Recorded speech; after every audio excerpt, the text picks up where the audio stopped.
tossing out the welcome mat here at Citizens Bank Park tonight because there's a couple of homecomings to talk about as the Phils get set to take on the San Francisco Giants in Game 1 of a 3-game series. The storyline, well, it goes like this. The Phillies and the Giants essentially tied for the top spot in the wild card. So these 3 games, they are whoppers right now in the National League.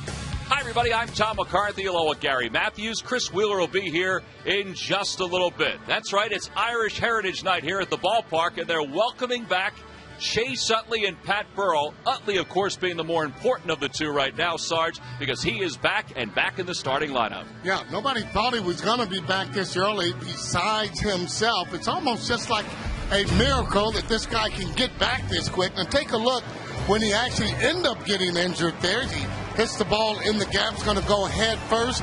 Talked with him today. He said he won't be going head first anytime soon, but this guy is what you call a ball player. He does whatever it takes to win that ball game. Now, you can see the games that he's missed so far, 43. He's not going to hit usually the stats that he has, maybe 30 home runs or so, but right now thinking about postseason.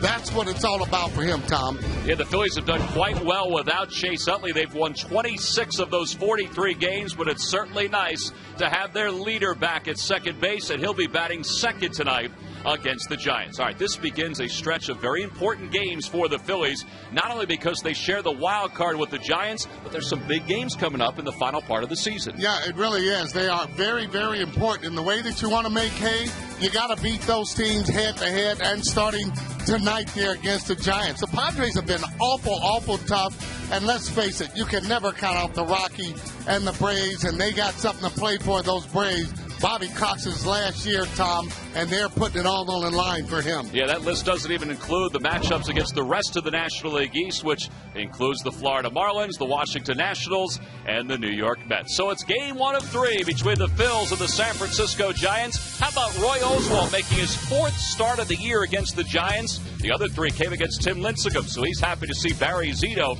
as the opposing pitcher tonight. Well, Pat Burrell is back, but he's back in a Giants uniform. The last time when a game mattered, Burrell had a big hit here at this ballpark. We'll get to the lineups of the first pitch when we return. Phillies baseball is brought.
Moments for Pat Burrell during his career here in Philadelphia, particularly here at Citizens Bank Park, where he had 74 home runs. And, you know, it's his welcome back. But more importantly for Phillies fans, They're welcoming back Chase Utley. That's right, Chase off the disabled list. Let's look at our watches. It's August 17th, a few weeks ahead of schedule. Let's take a look at the Giants starting lineup. It's brought to you by Xfinity, only from Comcast. Leading it off at center field, Andres Torres, then Buster Posey and Aubrey Huff, followed by Burrell, Sandoval, and Guillen. Juan Uribe, Mike Fontenot, and Barry Zito make up the bottom third of the Giants lineup.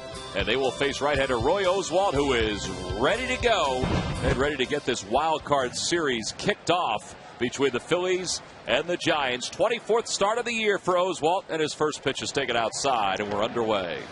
There's some juice in the ballpark tonight as you see Oswalt's numbers. And, you know, the one loss, of course, is not that great, but his numbers are very good. Right-hander's hitting just 199 against him. Lefty's hitting 261. And he's behind 2 balls and no strike. You see a scouting report brought to you by Southwest Airlines. And fastball 90 to 94 with good movement. This guy is a tremendous competitor. He really likes his new changeup. He's a lot like Roy Halladay. He just threw one there on the second pitch of the game. Tremendous curveball. He's 0-3 against the Giants this year, but a very low earned run average because the Astros didn't score for him. Astros didn't score for him, and all 3 of the games that he pitched against the Giants came against Tim Lincecum. Before Lincecum went into a little bit of funk that he's in right now. Lincecum was at the top of his game in those games.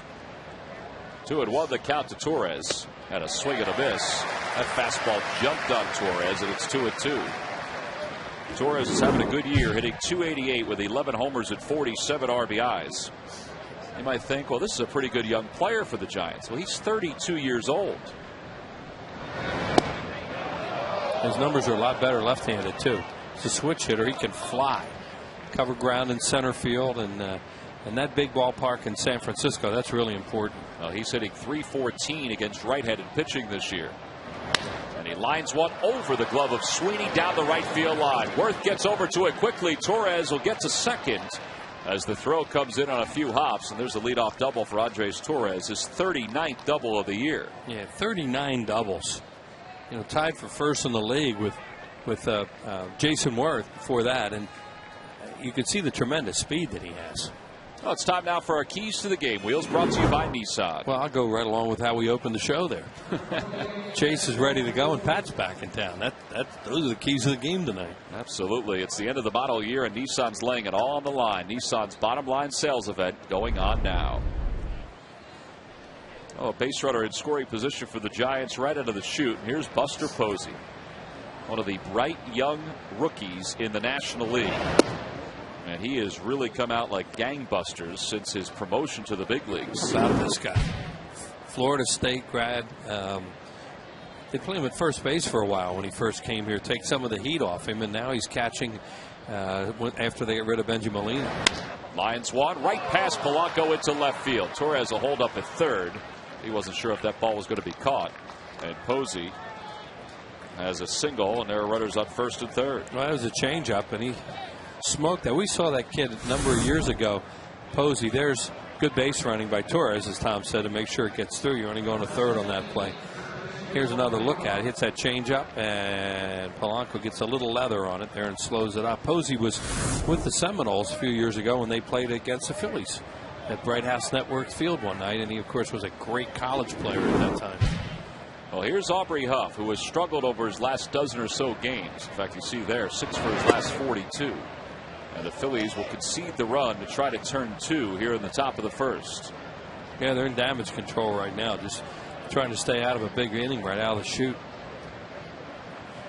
Huff is having a good year despite his struggles lately. And he chops one right side. That could be 2. There's Utley. There's 1 for Jimmy over to first in time. It's a 4-6-3 double play. It's 1-0 San Francisco, but still a double play to put the first 2 outs of the board.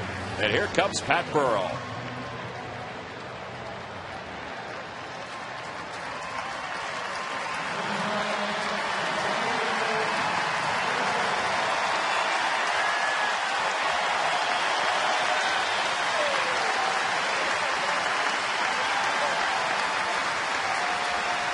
Pat was not sure what kind of response he would get tonight. I think we all laughed at him and said, "Are you kidding?" Really?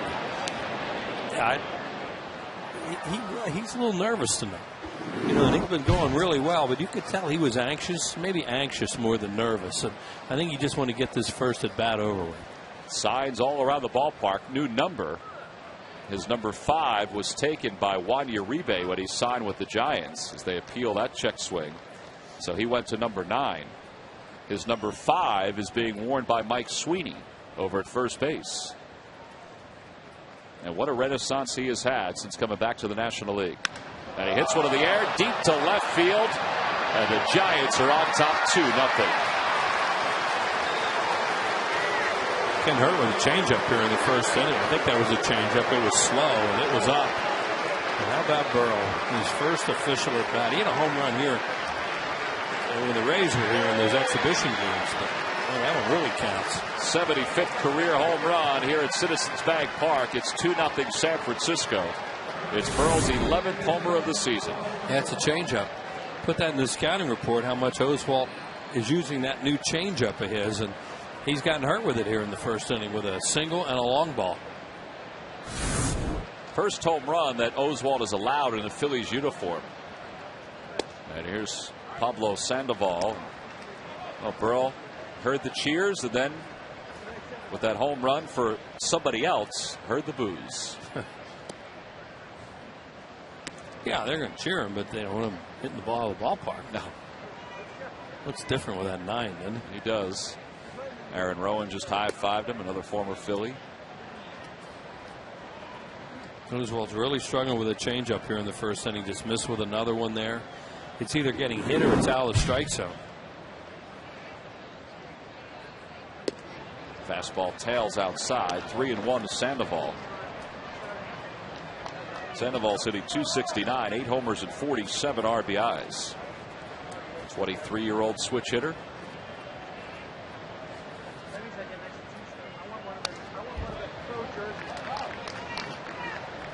Seems like the Giants are a little late on Oswalt's fastball, too. He's got some pretty good life. It's coming in at 91, 92, but it looks like it's got some pretty good life on it.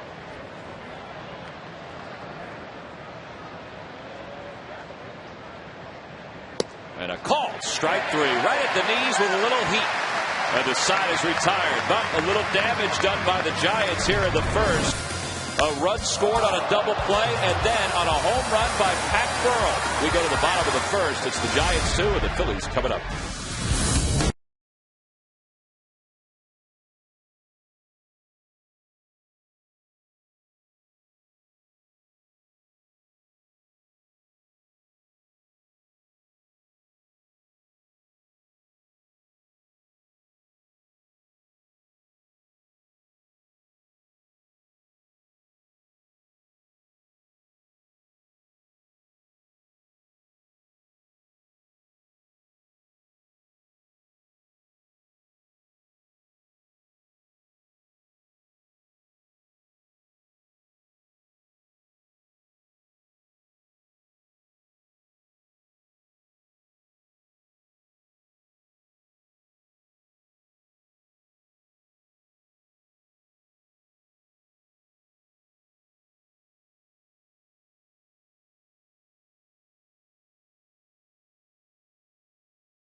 Wheels his 25th start of the year. 32-year-old, born in Vegas, lives in Los Angeles now, and there are the numbers on him. He hasn't won in a while. He's had some losses, no decisions.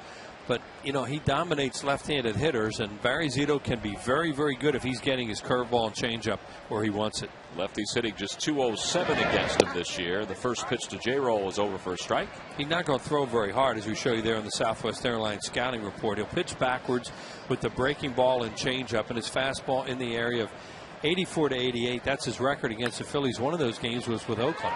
Sandoval boxes the first play, and Jimmy is safe at first. 10th error of the year for Pablo Sandoval. That's a good way to answer a 2-run top of the first.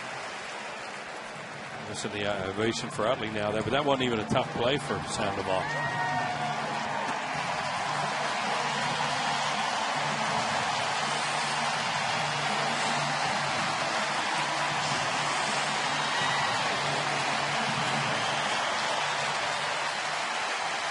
Well, the man is flat out amazing how he heals.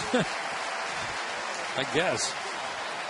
Back approximately 13 days, 14 days before he was supposed to be back. He's played in a handful of games down in Clearwater, and he is ready to roll. Batting with a runner at first, he takes a fastball up high, and it's 1-0. Right out of the chute against a tough left-hander, too. This guy isn't nasty, Zito, because he doesn't throw that hard. He'll work from the third base side of the rubber, but he's just got good stuff. And he throws that big old hook and freezes left-handed hitters. Well, since the All-Star break, he's 1-2 with a 2.57 ERA. And Chase takes the first two pitches upstairs. It's 2-0.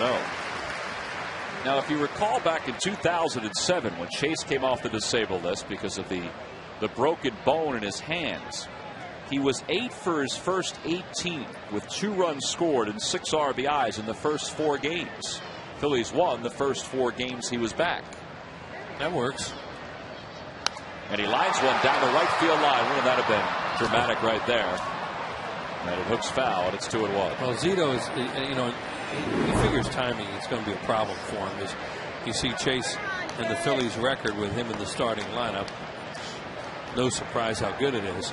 And Zito's tough to time because he throws so much off-speed stuff, and his fastball is not real fast.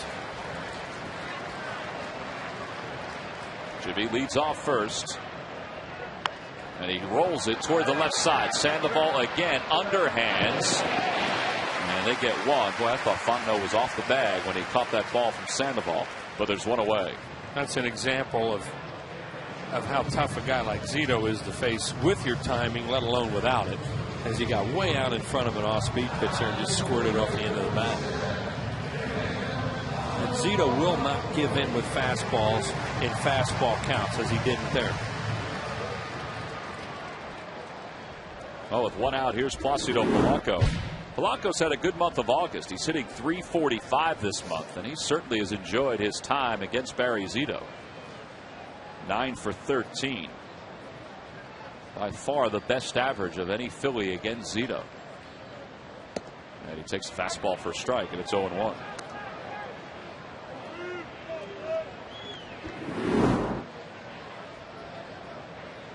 Paulie not only has enjoyed his time against Zito, but look what he's done against the Giants in his last 11 games against San Francisco. Foul tip right into the glove of Posey, and it's 0-2. You're going to beat Zito. It's patience, patience, patience. There he throws a changeup there, and I mentioned curveball, changeup, fastball, mid to high 80s. That's all he's going to throw it, and he tries to keep it away. And he will throw homers.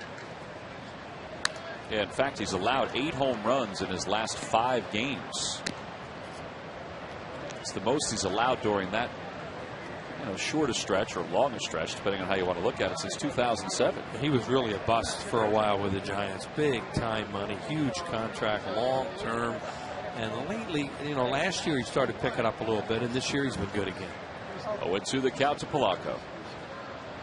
Rolled on the ground toward the hole, backhanded by Uribe. The throw to second, not in time. And Chase going feet first. And it'll be a base hit for Polanco.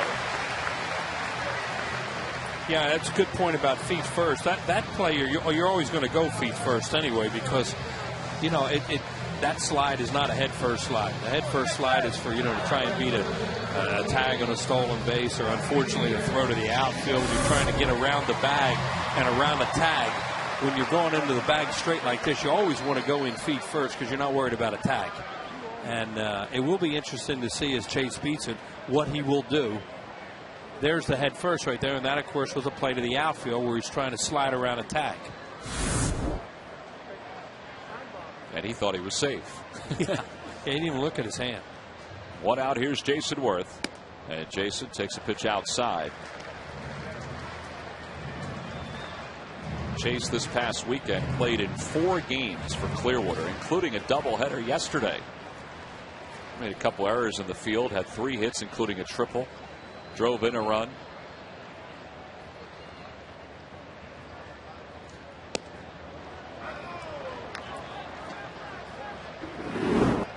And there he goes, 1-0 changeup. And these right-handed hitters, and Carlson, called maybe a wide strike, at least Worth thought so. You have to be careful not to try and pull this guy all night. He'll play pepper with the left side of the diamond. Inside, 2-1 to Jason. Talked about Polanco's numbers in August, and you see what Jason's done against the Giants in his last 10 games. Jason has also been one of the hottest hitters in the league in August, hitting .360. Only 1 homer, but he's also driven in 5. And he's ahead 3 balls and 1 strike. Good luck at McDonald's Phillies home run jackpot contestant is Jason Tarbutton of Upland, PA. If the Phillies hit a home run in tonight's ball game, Jason could win $500. Shane Victorino on deck. Now this is where Zito may throw a 3-1 changeup, try and get a double play ball out of it. Just try and paint down and away. Runners lead off the end of the bat, and it's hit foul over the first base dugout. That was a fastball at 86. He was really late on it too. It was almost like he was looking for something else there, because a hitter like Worth shouldn't be late on an 86 fastball from a left-handed hitter when you're ahead in the count.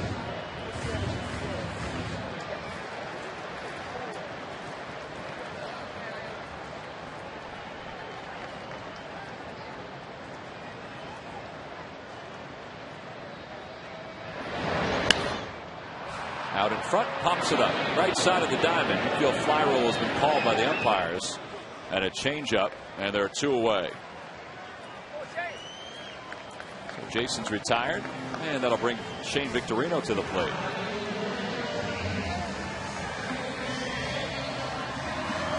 He's upset at himself there because he had the fastball was late, and then he throws a 3-2 changeup and gets way out in front, pops it up.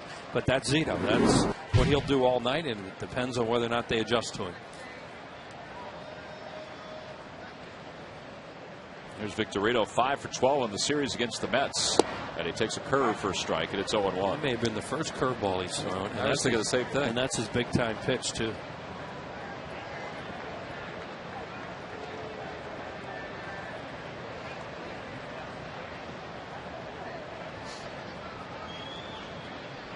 Up high, 1 ball and 1 strike. Zito's allowed 7 earned runs in his last 21 innings of work. And that's a span of 3 games plus the 2/3 here. Giants have won all 3 of those games, but he has a no decision in each of those games. Last win came on the 16th of July. Line drive caught by Sandoval. Victorino hit it right on the nose, but the side is retired. No runs, 1 hit. There was 1 Giants error, and the Phillies strand 2. We go to the second. It's 2-0 San Fran.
Top of the second, and Roy Oswalt begins the inning by throwing a curve to Jose Guillen for a strike. Giants lead it 2-0. Guillen just acquired from the Kansas City Royals. He's played in just one game, now 2 for the Giants. And he lines out to Jason Worth, 1 away. Follow the Phillies on your iPhone, iPod Touch, BlackBerry, and Android phone with MLB.com At Bat 2010, featuring play-by-play, video highlights, and live audio broadcasts. Visit Phillies.com today on your iPhone, iPod Touch, Android, or BlackBerry for more details. Oh, 1 away, and here's Juan Uribe. Uribe, the 31-year-old who has hit 142 home runs during his big league career. 6 for 13 against Oswalt, and he's gotten him one time. He's a bail and whale if there ever was one. You watch him, the first move is always wide open, and you come middle into him at the wrong time, and look out. Swing and a miss. He got him on a high fastball. You can't get to that pitch, the way he opens up so much. But, he's an effective player and has always been a good player wherever he goes. Here you go right here, and I'll watch him. First movement, wide open. And then the pitch goes up into that area, and he chases. So 2 outs, second strikeout for Oswalt. Hey, during the 2010 season, Turkey Hill will contribute $100 for each Phillies victory and 5 cents for each carton of Phillies Grand Slam ice cream, sold to support the Phillies youth baseball and softball programs. Oh, with 2 outs, Mike Fontenot playing second base tonight for Freddie Sanchez, who's really been struggling. Fontenot also just acquired from the Cubs. We just saw Terrio, and now here's Fontenot. They were longtime teammates with the Cubs, of course, and also played at LSU together. Fontenot was acquired by the Giants during the series when they were playing the Cubs. He just had to walk down the hall. Something when that happens every once in a while. Well, they're going to give him a chance to play a little second base because of the struggles that Sanchez has been going through over at second. 1-2 the count to him. And he rolls over on one of the right sides. Sweeney has to hustle back to the bag as Utley throws him out. 9-pitch inning for Roy Oswalt. Nice bounce back for the top of the first. We've played 1.5 here in Philadelphia. We go to the bottom of the second, and Mike Sweeney will lead it off.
Tonight at 11 following Sports Night only on Comcast Sportsnet.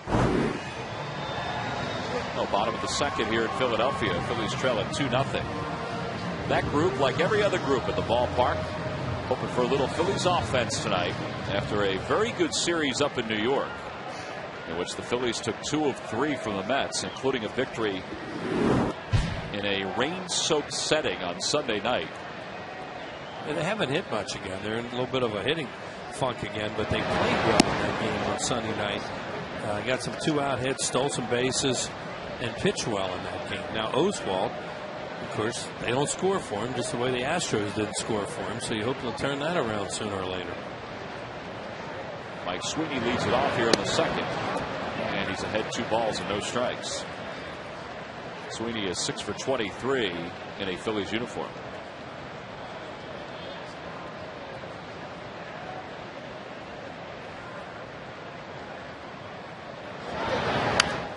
Out front, and he pops a foul, and it's 2-1.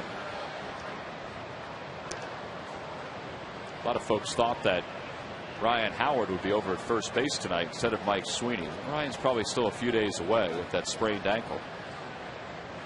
But Charlie, no doubt, is happy that Chase is back, and he is closer to having his on-paper opening day lineup back together, which has only happened 7-8 times this year. You know, we got asked a number of times, give us the order of the players that are going to come back. Victorino, Howard, Utley. I said, there's no problem with that. It's Victorino, Howard, Utley. Well, wrong. Freak of nature, Chase Utley's back before Howard. He is amazing.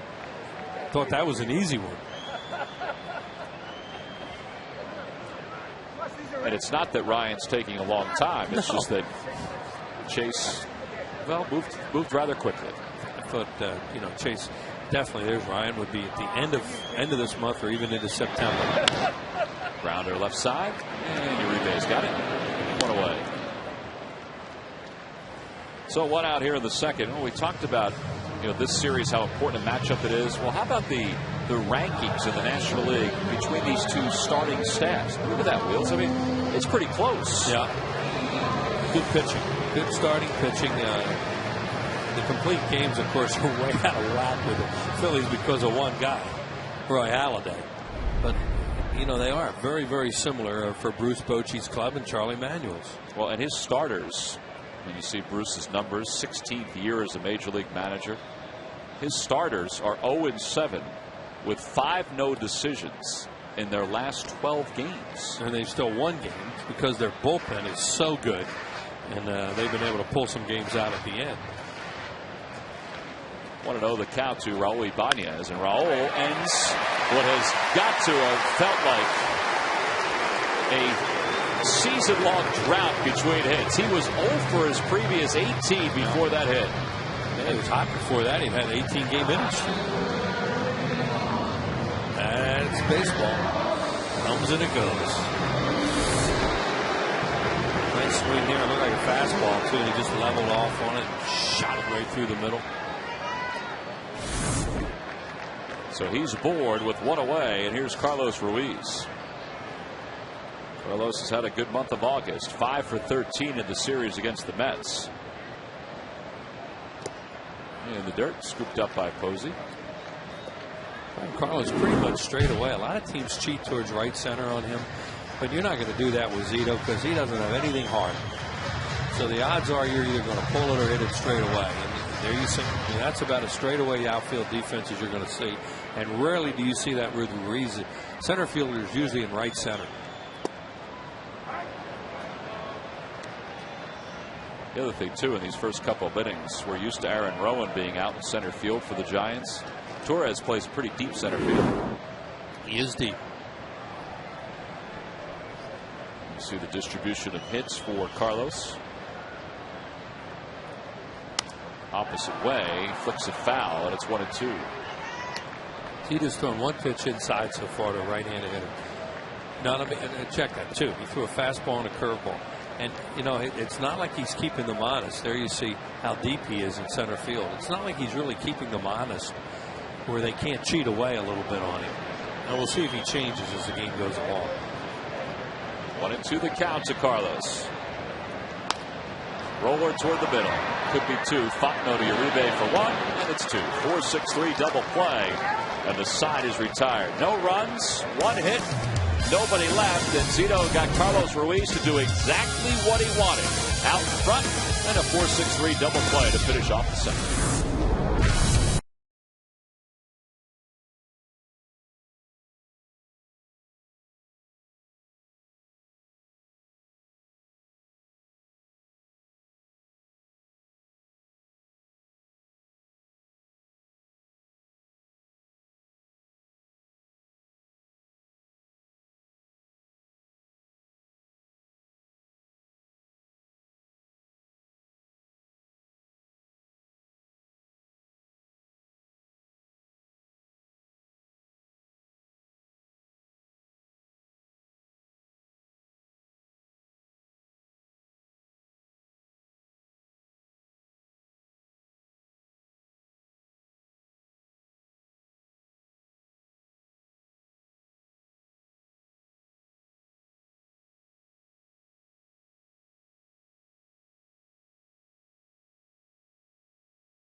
SFN.com. Go to the fans section for all the information. And please submit your answer on the subject line. The question is, on December 14th, 1982, the Phillies traded Mark Davis, Mike Krukow, and Charles Pennegar for two key players in their 83 World Series run. Wheels, can you name those two players? Not now, but in the 7th inning. We start the third, and Barry Zito leads it off for the Giants. Zito 5 for 39 this year. And Oswalt is not wasting any time. He's ahead 0-2. Zito, not a good hitting pitcher, but you have two of the best bunters in Major League Baseball here in Oswalt and Zito. When the job is to sacrifice, they can get it done. Your eyes pop when you look at Roy's numbers and his technique in person, but Zito's numbers, 13 sack bunts this year. And he chops one slowly up the first base line, and it trickles foul. Well, this is a guy that spent a long time, of course, in the American League. He has 36 sacks in his career, and he hasn't been in the National League that long. That's almost like every time they ask you to get the bunt down, he gets it down. Roy Oswalt has been called upon to pinch hit and sacrifice this year already for the Phillies. I bet Zito has too. And a called strike three. 4 pitches, third strikeout for Oswalt. And one away here in the third. Well, the Nationals are locked in a big series for the Phillies against the Atlanta Braves that begins tonight. And they'll be in town Friday, Saturday, and Sunday for a 3-game series. Sunday is the ShopRite Cole Hamels Lunch Bag Core. That's free to fans 14 and under. Get your tickets for all 3 games, including Friday's opener, in which Roy Halladay is scheduled to pitch, by going to Phillies.com.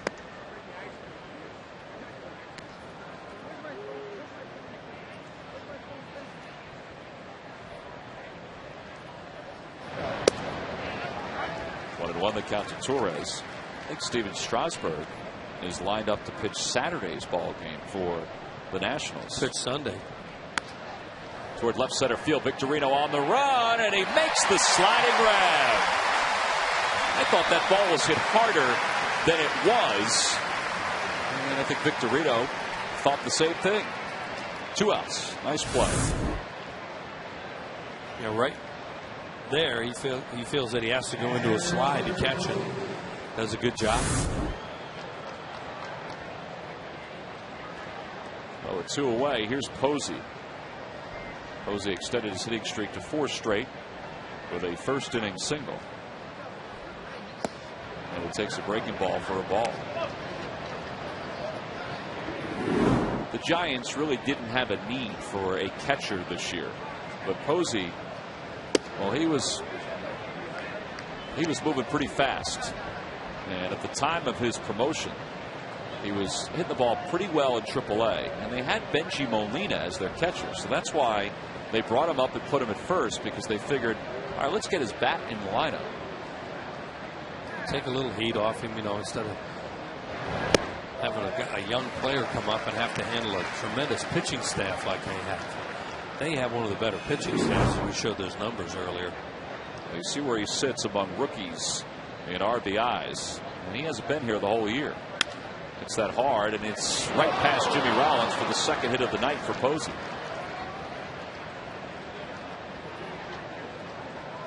He had jammed a little bit there too, and that thing still shot out there. They were playing him the pull after, especially after that first time up when he hit the changeup. Already has 25 2-hit games. Jimmy was playing towards the hole a little bit and really couldn't get to that. So he's aboard with 2 away, and here's Aubrey Huff, who grounded it to a 4-6-3 double play against his former teammate. His first time up. Huff played with the Astros when Oswalt was with Houston. And this guy was with the Rays for a long time. He and Pat Burrell went to Miami together.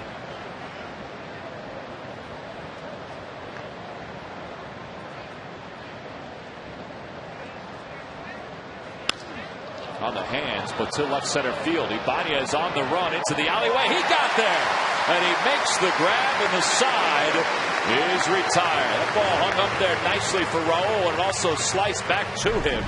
No runs, 1 hit, 1 man left. A couple pretty good defensive plays in the outfield, and that takes us to the bottom of the third.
by Southwest Airlines. Go to southwest.com. Grab your bag.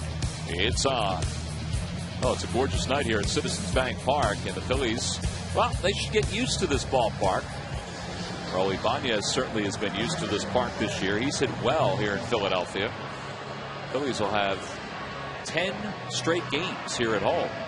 Pat Burrell certainly is used to this park. And, well, if you didn't think so, first at bat, he homered. Yeah, he's got a black eye there, too. You see his right eye. He said, "You want to know what happened?" I said, "Yeah." He said, "Well, it's not too exciting." He says, "I beat a 2-0 changeup off the plate, and it came up and hit me in the eye." He said, "Naturally, I was out front." Wound up hitting a home run tonight on the changeup. Did you see that black eye?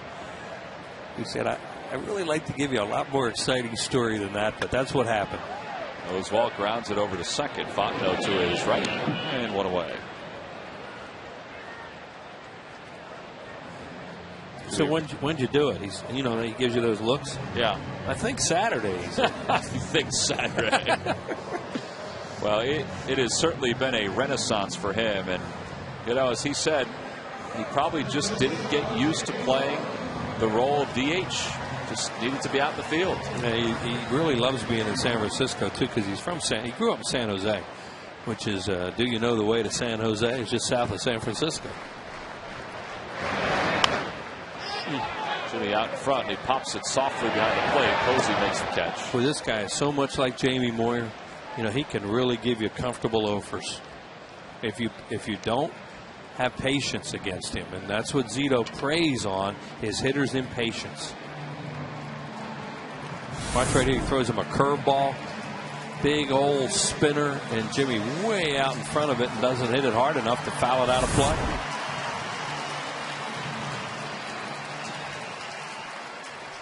Well, 2 outs now for Chase Utley. Chase in his return to the majors, his first game since the 28th of June.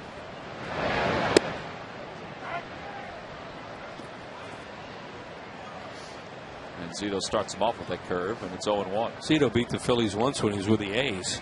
Pitched a really good game out in the Coliseum out there.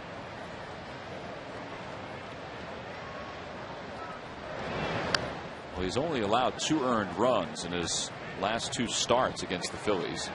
Overall 3-1 with an ERA of 3.38 during his 4 games against the Phils. Well, he's a guy who can get the ball in the air against. If you're patient and get him in a count where maybe he has to do something where he can hit the ball in the air. That's why he throws home run balls. Try to sneak a fastball to the outside part of the plate.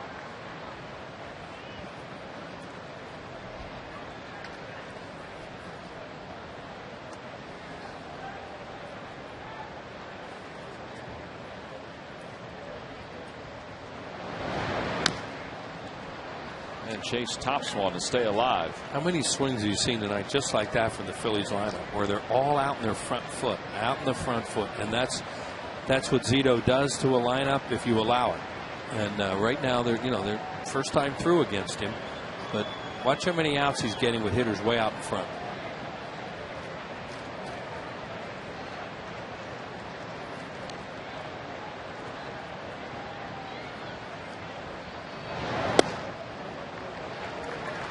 Look at the hands of Chase Utley. They have become important weapons and big topics of conversation during his career. That and the hip. He has come back from 3 different injuries and has come back early from all 3, earlier than anticipated. And he's ahead 3 balls and 2 strikes. He was out there taking early batting practice today, and tomorrow you might see Chase and Polanco flip-flop in the lineup.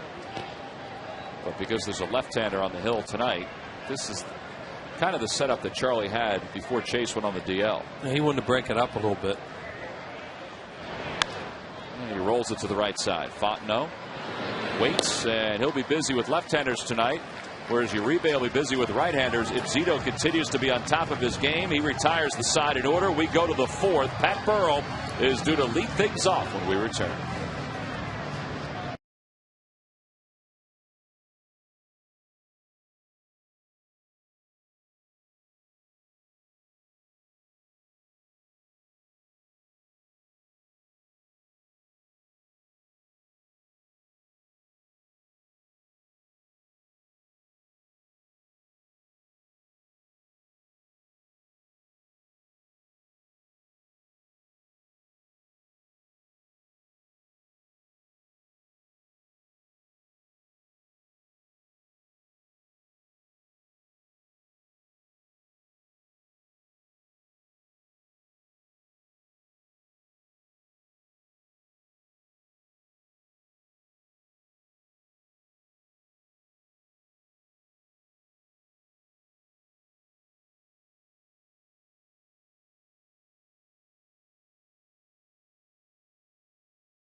for less than WB Mason.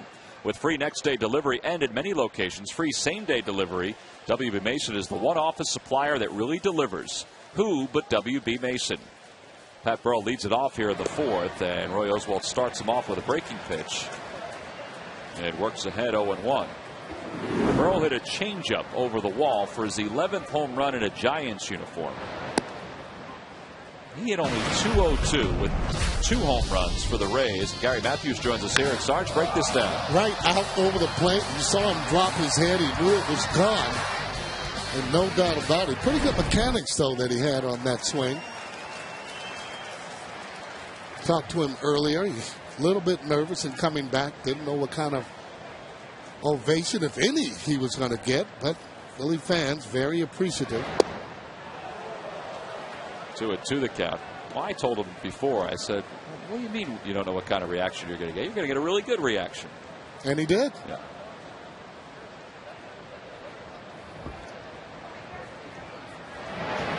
And a call. Strike 3. Oswalt came inside with a fastball. Got it up to 92. And one away here in the fourth. Pretty good adjustment. That's after that changeup out over the plate. He decided to come inside on him with a fastball as he jumps back. Don't know why guys are jumping back from balls that are strikes, but that's exactly what it was. Good pitch, though, by Oswalt. Oswalt was able to get Pablo Sandoval's last time on strikes, much like he just got Pat Burrell. Sandoval's the hitter, and he swings at the first pitch, which is not odd in any way. And it's 0-1. It's a good fastball there, 94, so you do know he has the velocity. I mentioned before, Sarge, that it seems like his fastball is jumping. Oh, it's getting on the hitters, but you know what? That's what it usually does. He has that easy windup. The ball gets on the hitter awful quick. Then he'll throw that curveball at 68, which can be difficult if it's in the right spot.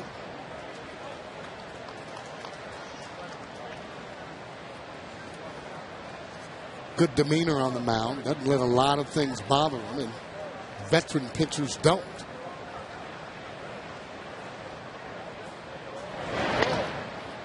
Sandoval stays alive and fouls it away. I mentioned that Oswalt has made now 4 starts against the Giants. The other 3 were against Tim Lincecum. Opening day, he went 6 innings, allowed 3 runs on 7 hits. Lincecum won that one. And then a couple of starts along the way, Lincecum locked up against Oswalt. And you might say, well, that's kind of odd. But you know what? When one guy is the number 1 for one team and one guy is the number 1 for the other team, yep, it probably happens more often than you think. They look forward to those kind of matchups.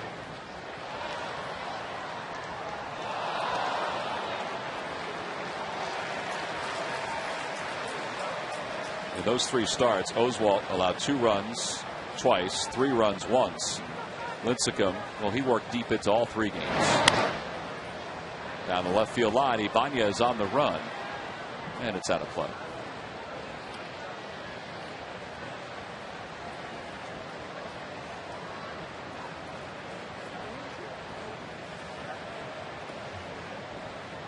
Seven pitches to Sandoval in this at bat, 4 fouls. He's covering the plate. Well, this guy has quick hands. Doesn't appear to be an athlete, but this guy is pretty good. Plays first base, will play third base. Got him out in front of a breaking ball, and he pops it up left side. 2 outs.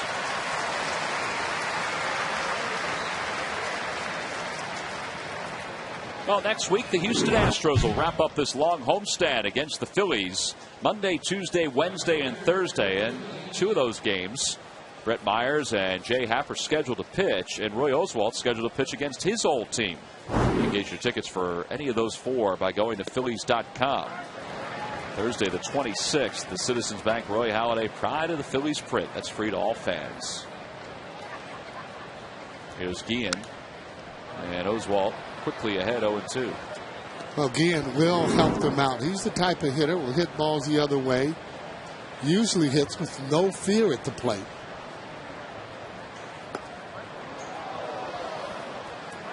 That's the way you like to take pitches. Not bailing on them, going right toward them. Doesn't mean you're going to get a hit, but it will maximize your ability to do just that. Sarge, often you don't see a team get as much of a makeover as the Giants have gotten this year in the middle of the year, and then still contend the way they've contended. I mean, Guillen's only part of that makeover, and he's been part of a makeover for a number of teams. Yeah, almost running out of teams. It's that hard but foul. But if you think about this Giants team, Burrow in left, Fontenot's at second, Guillen's in right. It's amazing to see all the different players that have come and gone for the Giants. Yeah, how about that diamond in the rough there, Posey, the catcher. Yep. Base hit there by Guillen as he hits that ball hard. No, that's what he does. He'll hit balls hard. Stays to right field, can pull the breaking ball.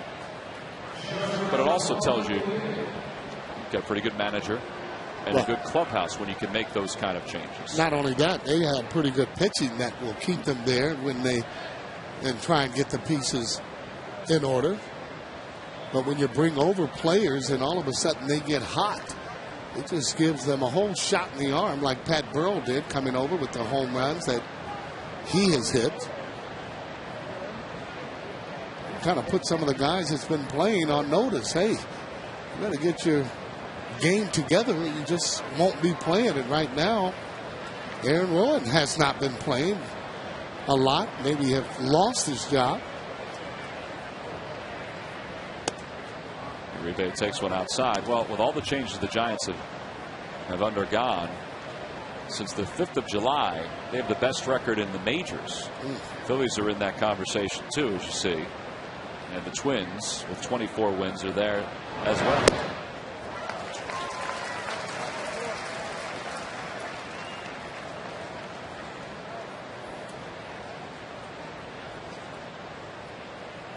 One and one the count to Uribe, who struck out his first time up.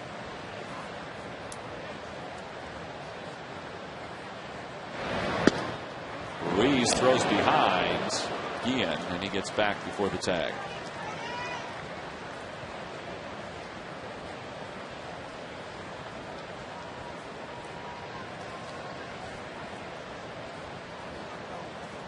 Well, the inning didn't start out with a lot of pitches for Oswalt, but now he's thrown 22 because of the at-bat to Sandoval.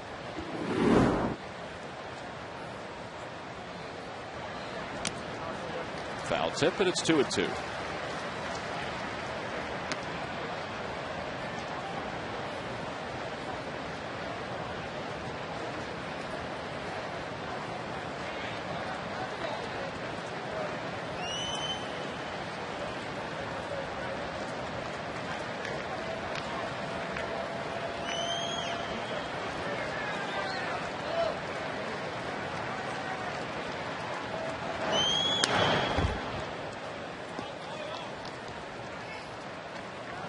That's how you get that pitch count up. You get balls that are fouled off. And Oswalt does. He does throw a lot of pitches. But he's one of those pitchers that has a pitch or two to put hitters away, meaning striking them out.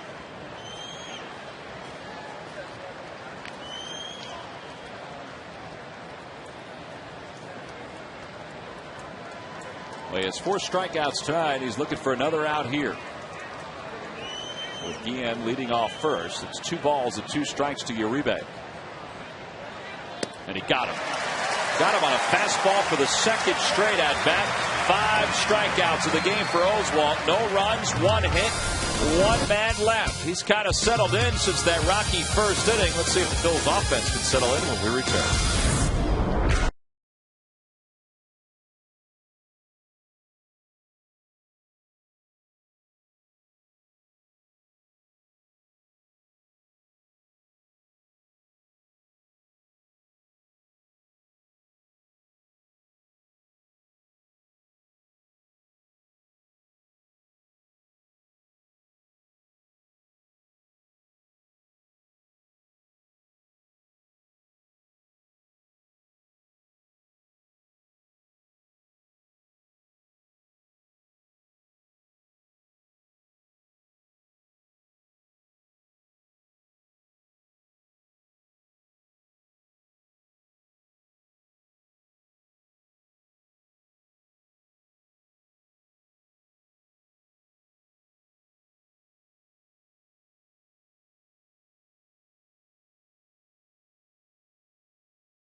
Acura Advance. By WB Mason. Who but WB Mason for amazingly low office product prices. By Southwest Airlines. Go to southwest.com. Grab your bag.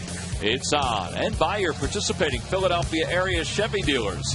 Visit ChevyDealer.com. Last of the fourth. Polanco, Worth, and Victorino for the Phillies. Phillies trail at 2-0. Barry Zito has really kept the Phillies off balance so far in this game. One of those guys that throws soft. He relies on you to get yourself out by having either bad mechanics or swinging at bad pitches.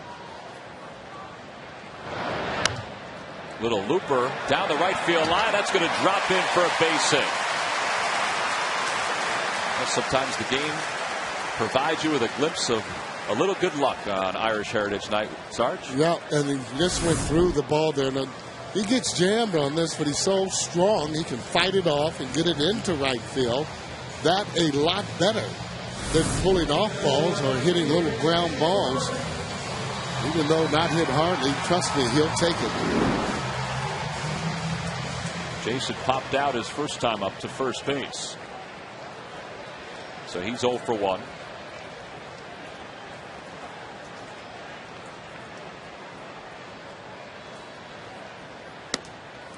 He ran the count to 3-1 his first time up, then hit one foul.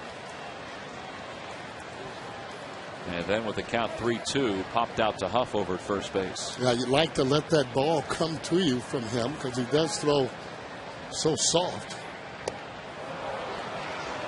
That way you can take a longer look at it. See Jason a little bit off balance. And he's one of these guys, you can afford to swing at the high pitch on him because it's not one of those guys throwing that ball 90 plus.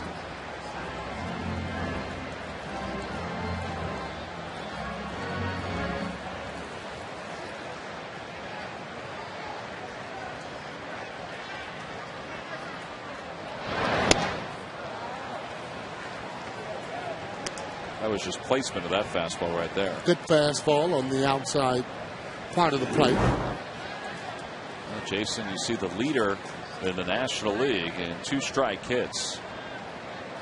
1 hit ahead of Ugla, Prado with 57, and then Albert Pujols with 56.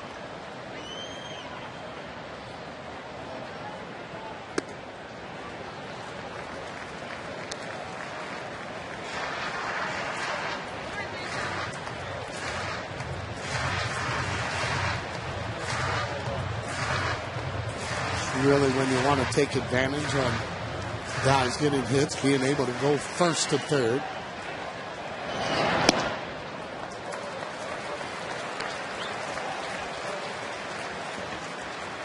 I know Jason does strike out a lot, at least he has been this year, so we'll see whether or not Charlie would send him. I'd like to see him run. You want to force the action, especially early in the game if you can. Polanco, a short lead off first. He doesn't go. And a cue shot foul. Jason out in front. Sarge, you mentioned the strikeouts. And I know Ryan's been on the DL for the last couple of weeks, but Jason has struck out more than Ryan this year. Way too much. Way too much for him, and especially with the type of eye that Jason has, because he'll take a walk. So one of the reasons he has been striking out is just because of those mechanics. And one of the reasons he hasn't been striking out a lot is that he's become very knowledgeable of the strike zone. Jason smokes it straight away center field, but Torres playing deep makes the catch. And one away. On the Toyota Major League scoreboard, the Tampa Bay Rays have taken a 3-0 lead over the Rangers. In the bottom of the second, Carl Crawford, a triple and an RBI. The Rays and the Yankees are tied for first in the American League East. The Yankees are playing the Tigers right now. 72 wins for the Yankees and for the Tampa Bay Rays. Wow. Yankees have CC Sabathia going tonight against Justin Verlander. That's a heck of a matchup. Here's Shane Victorino, who lined one right at Sandoval at third his first time up. Give a little credit to Shane. Last night, he hosted a fashion show in Center City to help raise money for his foundation. And I was talking to Shane today. He said a little more than 400 folks came out for the fashion show. That's really impressive. Well, I mean, one of the fan favorites. Not surprisingly, because they do really like him. And let's face it, most of the guys give a lot back to the community.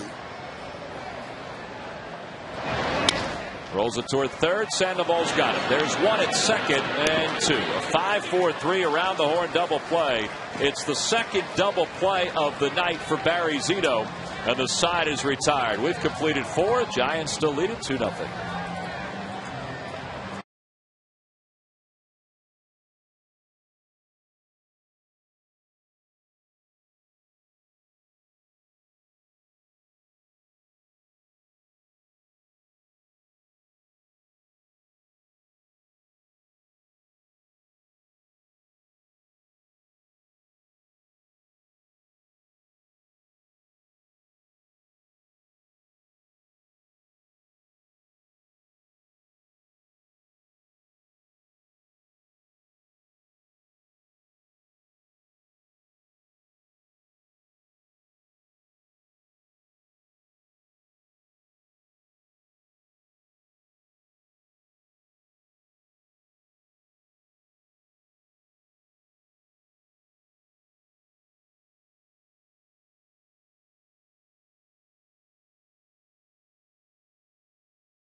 Duel going on right now. Roy Oswalt against Barry Zito.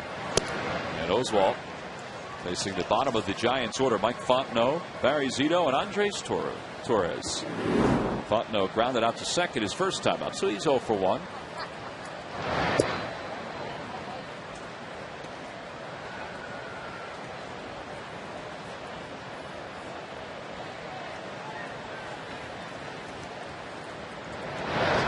Line drive caught by Sweeney, and one away.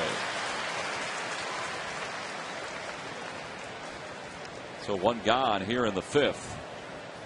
Oh, this is a battle between the leaders in the wild card. Phillies and the Giants virtually tied for the top of the wild card. It's nice to have these kind of games in the middle of August, particularly against a team from the East and a team from the West. The unfortunate thing is that they won't face each other. Well, the rest of the year. This is why you want to be able to try and win that series. Just because you're head to head, you have your destiny in your own hands, and these are the ones you want to get up on and try and separate yourself. Well, that wild card can be difficult because you have so many teams that are so close, and it can change day to day. Yeah, the St. Louis Cardinals are in the neighborhood too, out of the Central. As Zito is down on strikes, another strikeout for Oswalt. That's 6 strikeouts, so 2 away. Well, I guess when Major League Baseball decided on the wild card, this is kind of what they hoped for.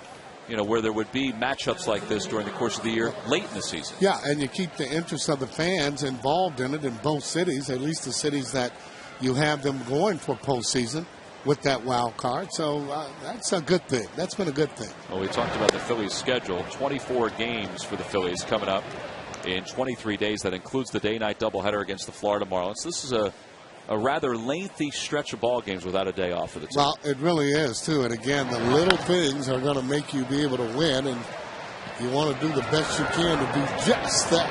Well, aside for the first inning, Roy Oswalt has done the best he could do as he has retired the Giants in order here at the top of the fifth. We move to the bottom of the fifth. The Giants lead the Phillies 2-0. Mike Sweeney is scheduled to lead things off.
Phillies and Milwaukee Brewers. It's Goya Latino Family Celebration at the ballpark on that Friday the 3rd, and then Sunday the 5th, the IBEW Local 98 Jimmy Rollins t-shirt.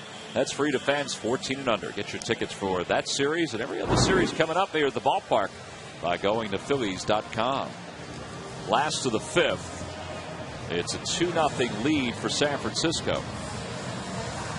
Phillies offense has not solved Barry Zito, who's rolled a couple double play balls. Hasn't struck anybody out tonight, but he's kept the Phillies off balance with his assortment of soft pitches.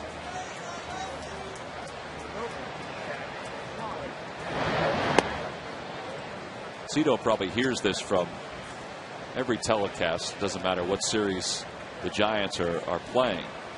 But he signed a 7-year, $126 million contract with the Giants after a successful career with the A's. And up until this year, I mean, he's over 500 this year, but he hasn't really pitched up to that contract. Oh, no, not at all. Just having some problems and lost his breaking ball for a while. Velocity has been down. To his credit, however, he's been able to come back to kind of show what he's been doing even now. They didn't know what to do with him. Had him in the bullpen, and the investment was so high that they just couldn't release him, and they had to try and do something. Well, with the A's, Zito was 102 and 63. I mean, look at that. Among the leaders in earned run average, with some really impressive names, from Lefty Grove to Vida Blue to Catfish Hunter. But 102 and 63. And a liner right back through the middle by Mike Sweeney. He did everything right there. Stayed back and waited, as Sarge talked about. Boy, that was a bullet right up the middle, taking what he gives you. You just don't want to overswing on this guy if you can. Let's take a look at his mechanics as he comes in. Barely even strides. Look at that. Just a little bit as he drives it up the middle. That's short and quick to the ball. Well, that's the 4th hit for the Phillies.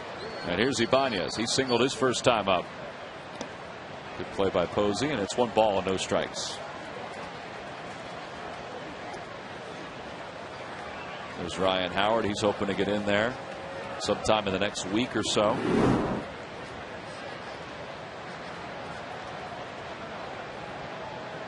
Just amazed at Chase Utley being able to get back as quick as he did. And we failed to mention before, Sarge, that with Chase coming back, the Phillies designated Greg Dobbs for assignment. Charlie said today that they hope that Dobbs clears waivers and then could go to AAA and then be back with the team after the rosters expand on September 1st. Pop up, left side. Uribe, the shortstop, calls off Burrow, and there's one away. Phillies decided to keep Dominic Brown up here with the big club and designate Greg Dobbs for Simon. And Dominic, some people thought, would go down when Chase arrived or when Ryan Howard comes back, but he's getting a little more seasoning up here with the big club. Yeah, just still haven't gotten started. He has showed signs, however, that he's going to be a player to be reckoned with here in this league. Good curveball. Got some pretty good break on the ball, even though he doesn't throw it that hard. 70, that pitch. Slower you throw it, I've always thought, the easier it is to adjust to the ball.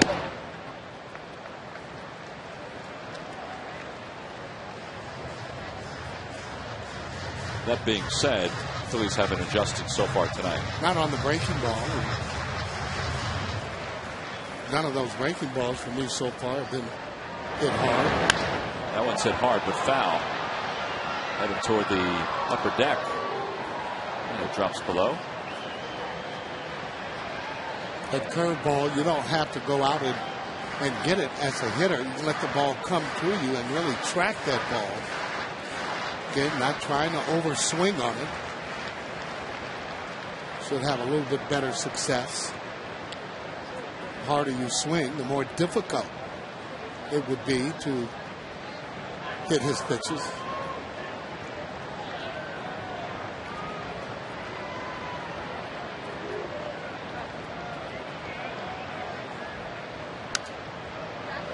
Carlos stays alive. Wheels made the analogy before, Sarge, that facing Zito is a lot like facing Jamie Moyer. Probably throws a little harder with his fastball. Yeah, and for me, though, Jamie throws the changeup a little bit more, kind of even lives inside with the cutter, as opposed to, for me, the curveball that you see Zito throws.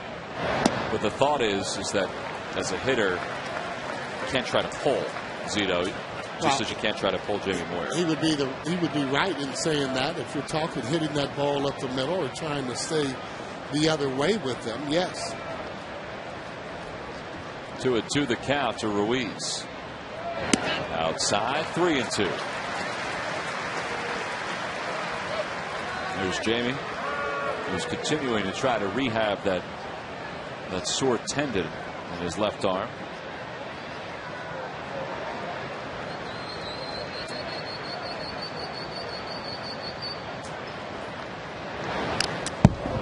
Carlos fouled it off and then hit the helmet of Buster Posey with his backswing.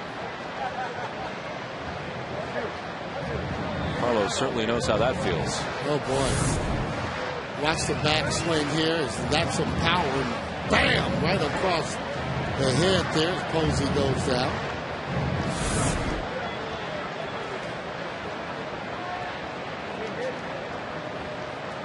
Obviously not done on purpose. That just really rings your bell when that bat hits the helmet. You do get a little bit dizzy. Bruce Bochy, a former catcher, comes out. Take a look at this. All right, that's a pretty hard swing. Here it is again. Pretty hard swing, and it wasn't just the tip of the bat. No. I was very happy he didn't get hit right on the neck part that was exposed. Better the helmet than any exposed spot. Posey just 23 years old. He looks like he's 15. Carlos pops it foul.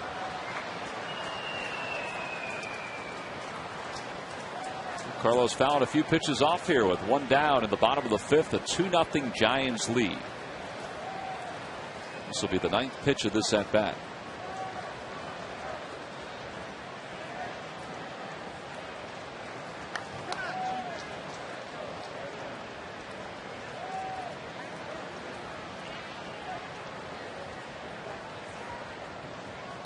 Line drive, foul. On the Toyota Major League scoreboard, the American League Central is still a heated race to the Twins, who lead the division by 3 games. Lead the White Sox 1-0 in the bottom of the first. When you see the standings, the Tigers are, well, they have fallen all the way back to 10 out. Well, that's still a pretty good race between Minnesota and Chicago. Yeah. Well, Minnesota's been beating them head to head. One of the reasons they're able to open up that little lead. In the dirt, what an at-bat by Ruiz. Runners on first and second after the walk. And that's the first walk of the night for Zito. That is a great at-bat. If you let that ball just come to him, when you do that again, you're able to look at that ball a little bit longer. Bunt situation for me. Well, Posey and Zito are talking probably about that same thing. With runners on first and second, Pablo Sandoval laying down some signs. Roy Oswalt looking for some signs from Sam Perlazo.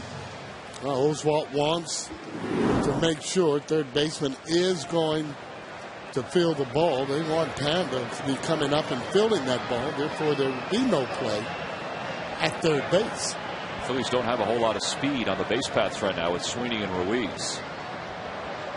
Oswalt squares, bunts it in the air behind home plate. Fortunately, it was far away from Posey and not high enough for him to get back to try to catch it.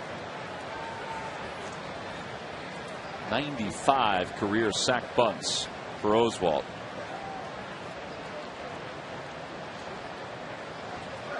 Not a stranger in laying the ball down, so you would expect for him to do a pretty good job with this. Again, too, you have a pitcher not throwing the ball extremely hard. Not hard at all. He bunts it, foul, and it's 0-2.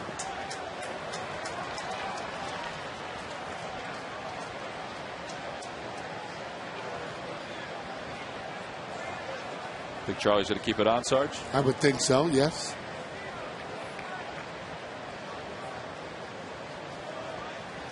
You can get him over to third, and then you have, for me, a little better shot to try and get him in. Jimmy Rollins on deck.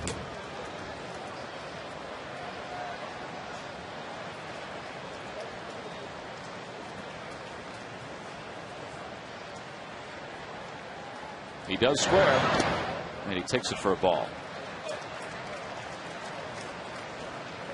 There's one active young man behind home plate.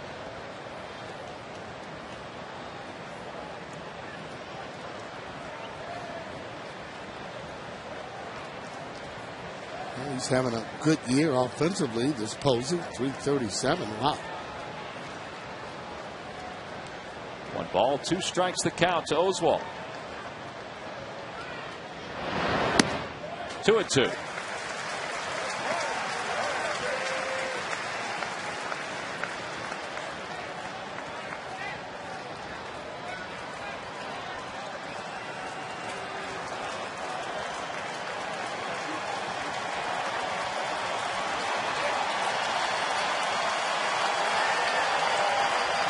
Corners come in, and he bunts it right back toward the mound. It's a beauty. Zito flips it to first. The sacrifice successful with 2 strikes. And the Phillies have runners on second and third. Hey, after the ball game, get highlights and analysis of this game, plus Derek Gunn reports on the Eagles, and check in on Chris Pronger for the first time since surgery. All this and more after the game on Toyota Sports Night, right here on Comcast Sportsnet.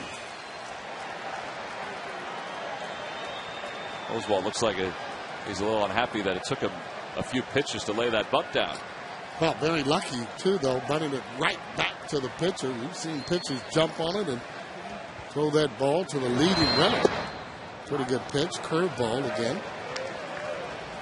Jimmy tonight 0 for 2. He reached on an error by Pablo Sandoval his first time up.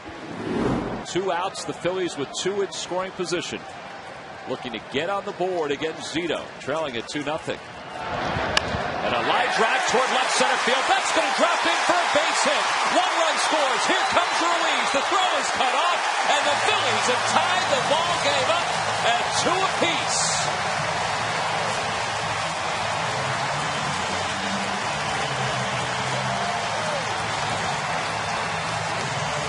Pretty good hitting there by J-Rowe. Again, looked like he might have got jammed a little bit, but just more pressure on the pitcher. Take a look at this. Letting the ball come to him. That's what you want to do as he drives in 2 runs. You can see how big that bunt was for Oswalt as he drives that ball right there. Base hit, no chance at all to get anybody coming across home plate. Smiles for Jimmy Rollins, 2 RBIs. He has 27 on the season. And as Jimmy will tell you, things haven't clicked just yet, but they're clicking in this inning. Ruiz with a heck of an at-bat, worked out the walk before the Oswalt bunt. And now it's Chase Utley's turn. 0 for 2. A fielder's choice to third his first time up. A ground out to second his last time up. It's a 2-2 game. He can get a jump right for him to go. Well, speed certainly helped the Phillies in Sunday night's victory against the Mets, and Jimmy was right in the middle of it.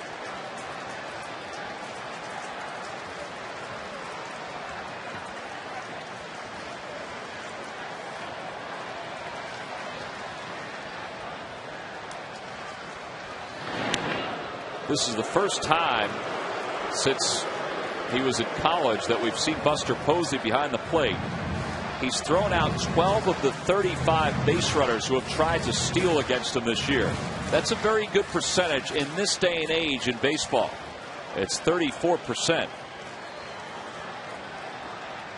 Jimmy rocking off first.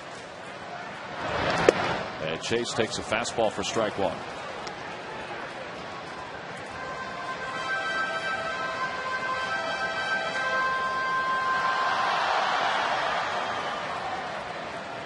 See how that number is so high because of Posey, but also because of Benji Molina, who was the catcher prior to Posey. In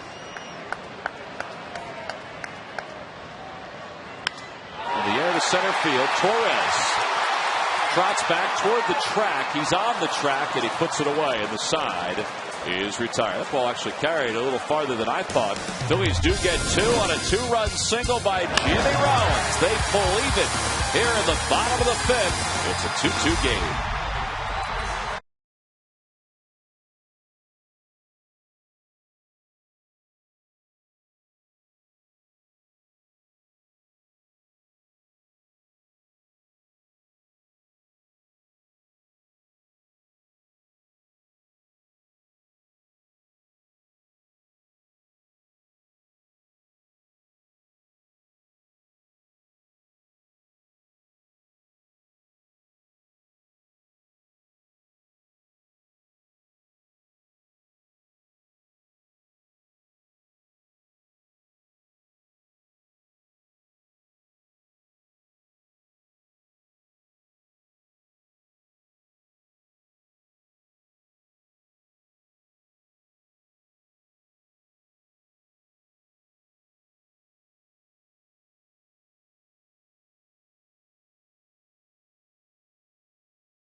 Carlos Ruiz. The Phillies catcher is always there on defense, handling his duties behind the plate. Since the All-Star break, he turned the offense up 2 notches and is delivering for the Phillies at the plate. His offensive production has risen in all areas, including clutch hits when his team has needed them the most. And it's brought to you by Independence Blue Cross. We're here for you every step of the way. Irish Heritage Night here at the ballpark. The Fanatic, he loves this kind of night. The Fanatic has been on top of his game, not only before, but also during this ball game, because he gets to wear those outfits, Sarge. That's why he likes this kind of night. So I tell you, don't know where he comes up with all the different routines that he has, but he does, and does a great job. Well, here we go, top of the 6th, brand new ball game, and Buster Posey fouls the first pitch back that Roy Oswalt throws his way. Posey's 2 for 2. A single back in the first, a single in the third. And Oswalt's ahead 0-2.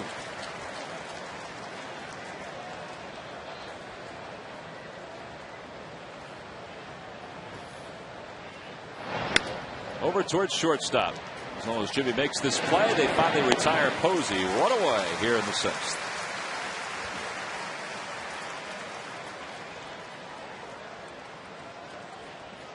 And that'll bring Aubrey Huff to the plate. Sarge, we received news today that baseball lost one of its great figures, I think. Bobby Thompson passed away at the age of 86. Bobby Thompson, 264 career home runs as Aubrey Huff skies one to center. And Victorino will put it away for the second out. Bobby, who lived in New Jersey for a good part of his life after he finished playing, is known for the shot heard around the world,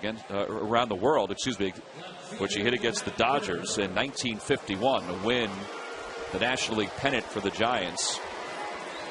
Look at those RBIs. Unbelievable. There. That's a stellar career. 64 home runs? 264 home runs. And I got a chance to meet Bobby and get to know Bobby in the latter part of his life. And what a great man. And just loved talking to him baseball. Well, that's almost a lost art these days as you see a fan with a Willie Mays uniform on, a Giant fan. Well, Willie Mays was on deck when Bobby Thompson hit that home run. The shot heard around the world. Another pop-up. This one in foul territory. Sweeney over toward the rail. Makes the catch. And the side is retired. Back-to-back 1, 2, 3 innings for Roy Oswalt. He's retired 7 straight. That guy is going to lead it off. Not that guy, but Polanco when we return.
Jefferson University Hospitals. Call 1-800-JEF now. Buy McDonald's. Try McDonald's new Angus snack wraps. Everything you love about the Angus burgers in a wrap for just $1.99. McDonald's, I'm loving it. Buy Suzuki in the new Kazashi midsize sports sedan. Suzuki, the power of engineering. And buy Xfinity, its TV, phone, and internet reinvented from Comcast. Last of the sixth, Polanco leads it off. 2 for 2, an infield single and a bloop single. And he'll take them both. Yep, put a little bit more pressure on them. Base runners. That's when the pitchers will make mistakes. Just trying to be a little bit too sharp and hitting their spots. Posey's going to go out to talk to Zito. He has fallen behind some hitters his last couple of innings. Now you notice that fastball that he throws, usually just for show. Especially when he throws the ball inside. He will throw it outside, but that curveball has been kind of his bread and butter.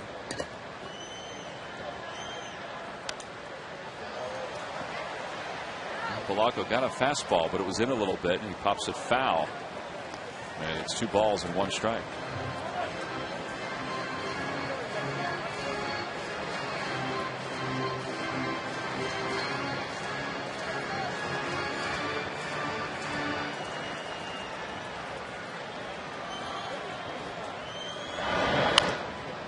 2-2. Sarge, the Phillies should get Ryan Howard back shortly, which means that they will have their everyday lineup back intact. Will it take them some time to readjust, or? I would think so, absolutely, especially the hitting. The pitchers will be that much more in advance as far as with their breaking ball. Oh, I thought that ball's right down the line. But yeah, they're going to be able to hit their spots, and the guys that haven't been playing, it's like almost starting all over again. Let's take a look at this as the ball is hit. See where it's going. Maybe like it's just foul. Yep. With foul. There's Ryan. Well, the thing about Ryan coming back when he does come back is that he'll be back in the 4-hole, and then everybody else will settle into their spots. Yep. Another base hit for Polanco. He's 3 for 3. Yeah, he can just hit the good approach on the breaking ball. Didn't overcommit, and then he just went out and hit it where it was pitched. He's now 12 for 16 against Zito. Here it is again. That's because he can hit off-speed pitches. That ball hit like a bullet. As you see Fontenot trying to dive to catch the ball. Second baseman. Well, here's Worth. He's popped to first. He's lined to center. Polanco's on first with nobody out here in the bottom of the 6th. And Jason takes a fastball for a strike. That could have been the fastest fastball that Zito's thrown tonight. 86. Wow.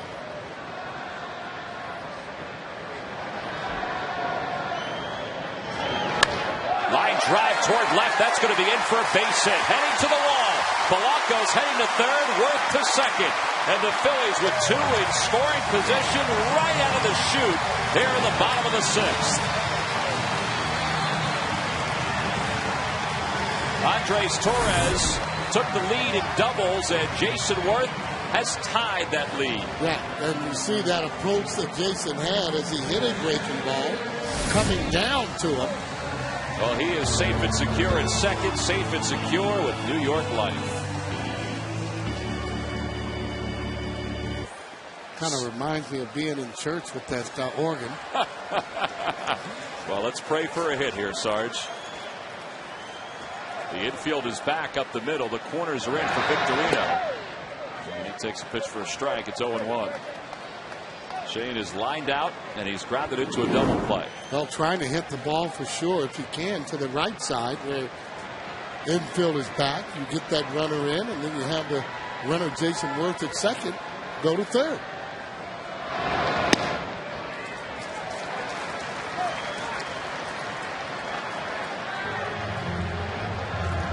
Giants have some bullpen action behind Barry Zito. This will be the 89th pitch of the night for Zito.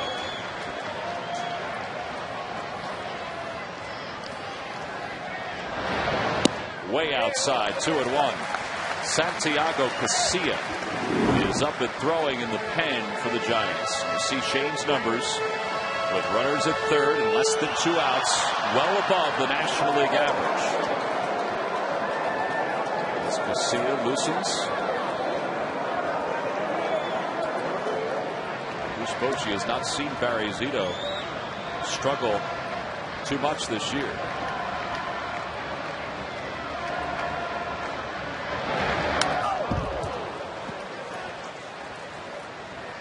Little anxious. Saw that first straight fastball trying to get on him, but you just don't want it fast. When you're driver's seat, you can zone hit, which means get that ball down, and you're looking for your pitch.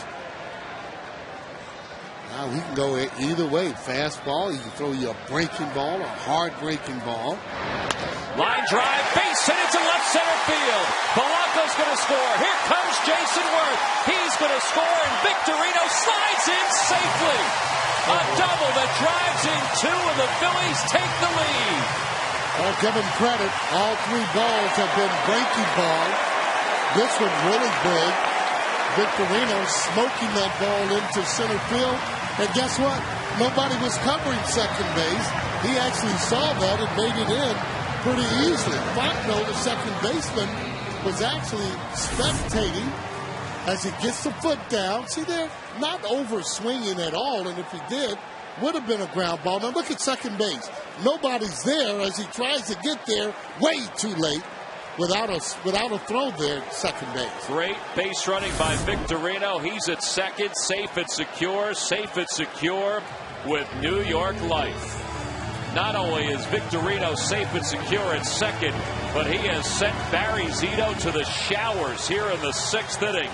3 straight hits, back-to-back doubles.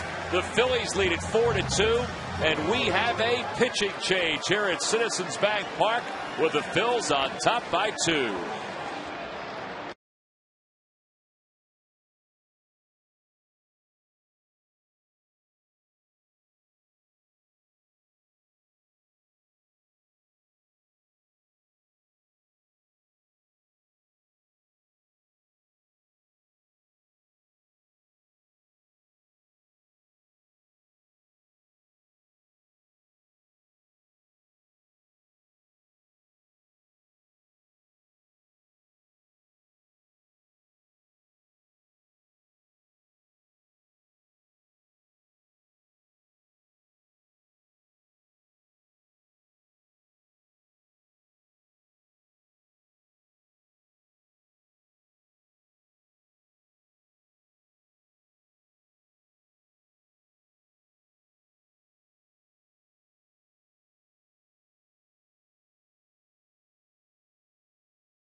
Pictorial history of the Phils. It features over 400 photos plus rare pieces of memorabilia.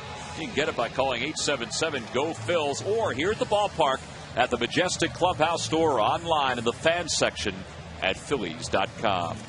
Well, Sarge, this is pretty impressive watching Shane Victorino. Well, he's going hard right away. Now, just take a look at him as he hits it. Now he recognizes nobody's there. He turns it on a little bit more. I don't know what Fontenot was doing, but spectating as if he was a fan. He's got to be over there on second base, even if it isn't a throw. Well, this is a big deal, too, because Santiago Casilla is on for his 34th game. He's pitched well for the Giants, but instead of a runner at first and nobody out, you have a runner at second with nobody out. So that means a ground ball to the right side, a fly ball to right field, gets Victorino over to third with less than 2 outs. Yeah, I think he should be thinking about trying to steal that bag, too. Just check out his leg kick and see what he is to the plate. Davey Lopes, he runs the running game. Victorino with 22 stolen bases this year, and Uribe, the shortstop, is close to him, but he's got a pretty good sized lead already. And Casilla realized that Victorino was off the second base bag, so he turned back toward him. Yeah, so that sign will come from the dugout just to see whether or not Victorino was thinking about running or not. Sweeney's 1 for 2.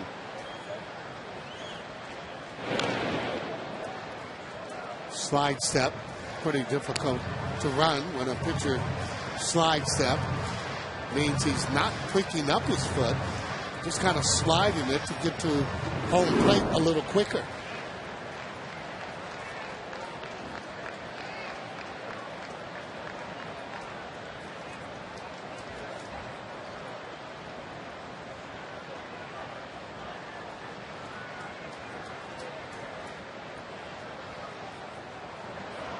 Uribe had a little daylight between him and Victorino. They play Sweeney to hit the ball the other way, which would be to right field. The infielders are swung over. outfield more straight away. And did he try to go the other way there on that start? I know he went the other way, or was he just late on it? He tried to go the other way, but now what you want to do is kind of go for yourself and just drive the ball, especially now that you're winning. If you hit it over there, great. If not, maybe a long fly ball or even a base hit. See that? He's a perfectionist and a guy that used to continually drive that fastball.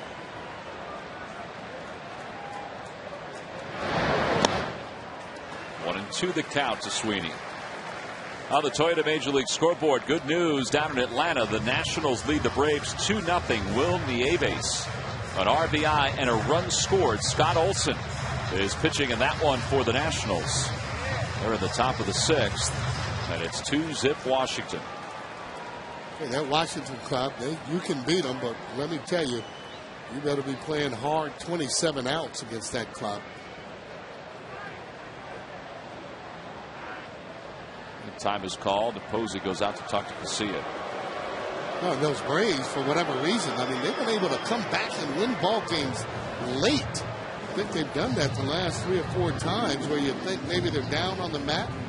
Somebody hits a home run or a base hit there, and lo and behold, they come out with the victory. Well, last night they did it to the Dodgers. Melky Cabrera had the game-winning RBI. 1-2 the count to Sweeney. Swing and a miss. He's saying he got a piece of it, and Posey tags him out. No foul ball, but it is a strikeout, 1 away. Toughest pitch for a right-handed hitter. That hard breaking ball that you just saw. It's kind of letting them know the way that the pitch is going, the way that it's breaking down. Carlos always asks that. Here it is again, looking like a fastball, but mechanics not good on that one. Watch how his hips are already gone, so all he can do is just kind of wave at the ball. Well, they're going to walk Ibanez intentionally. I wondered what they would do with him because he is a left-handed batter. There was no lefty loosening up. So they'll put the double play in order for Carlos Ruiz.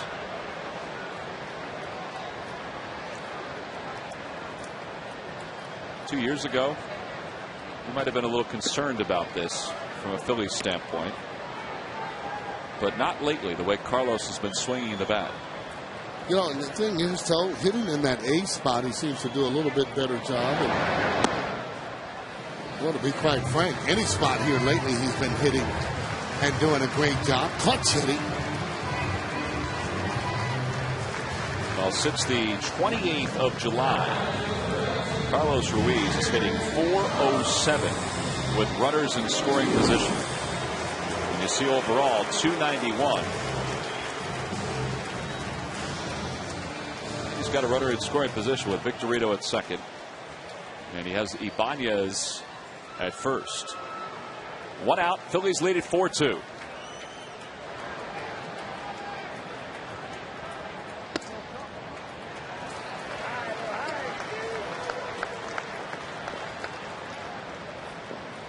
Always like to try and get that first game of any series that you play, especially this one, since both clubs are tied for the wild card.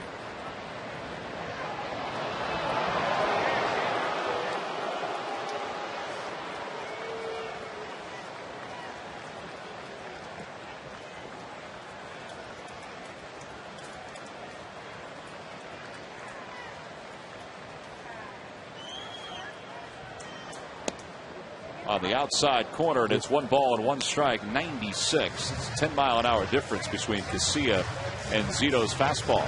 Well, they have some hard throwers in that bullpen, let me tell you, and I'm sure they're happy that they end up scoring those runs there off of Zito and let the Giants play catch up.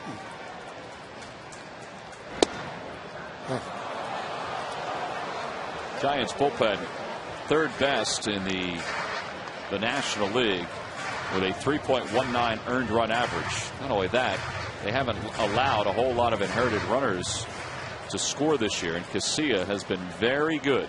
Well, that was filthy there. Fastball on the inside part of the plate, 97. Little topper foul.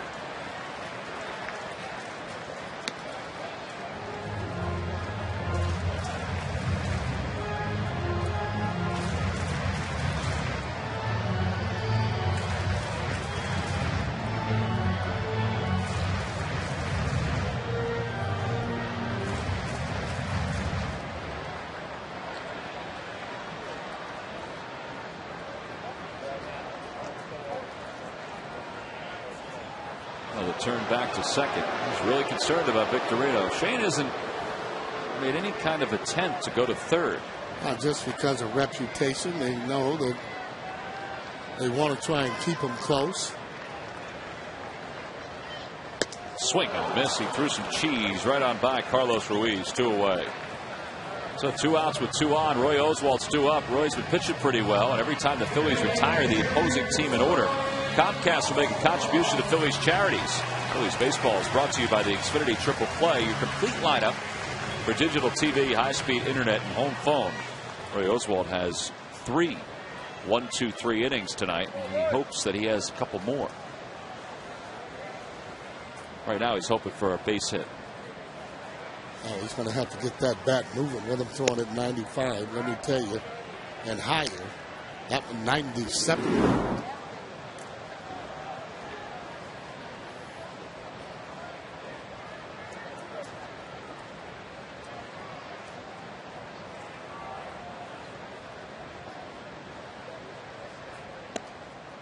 0-2 the count. Back-to-back 97-mile-an-hour fastballs on the outside corner. That ball had a little bit movement as it came back on the outside part of the plate.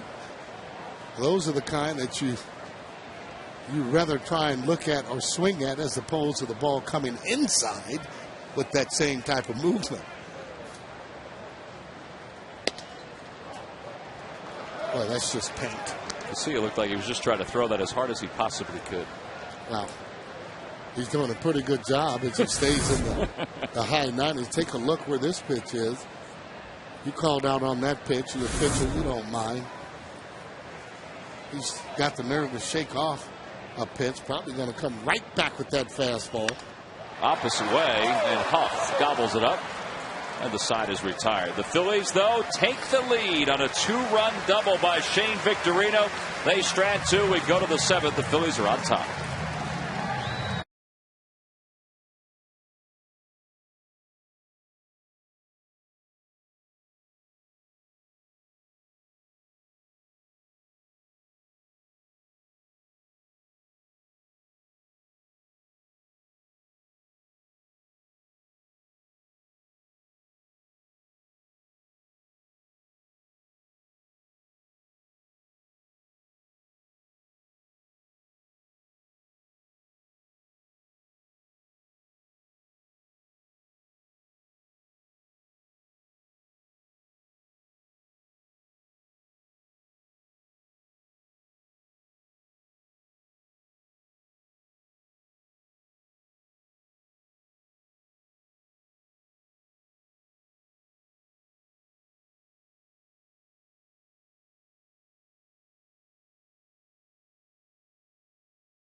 On Irish Heritage Night. Good ball game here.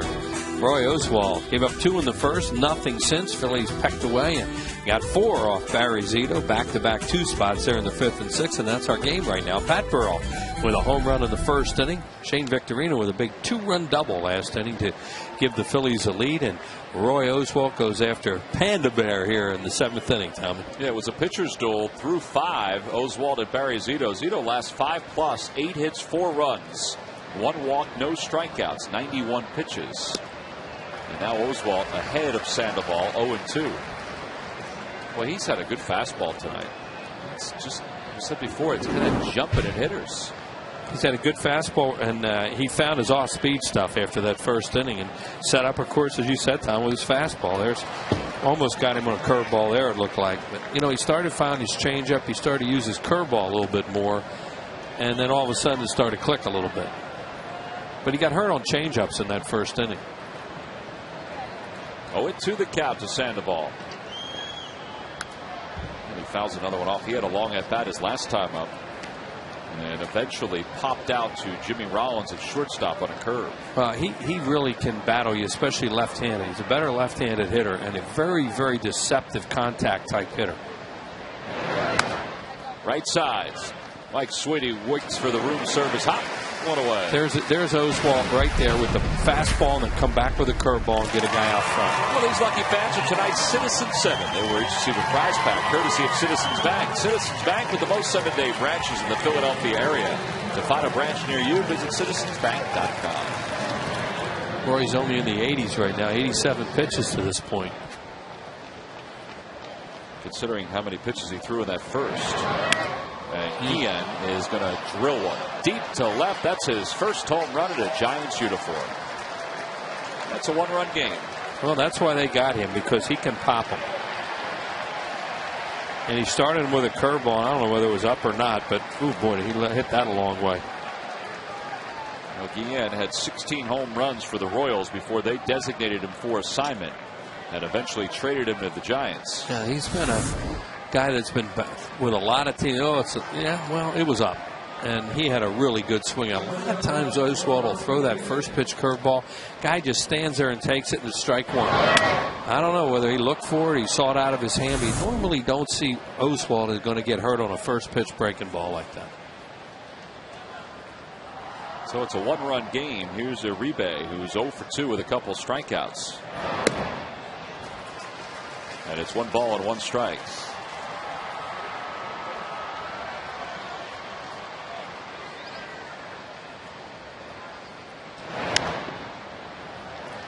They'll be back into the seats. Sweeney gives it a look.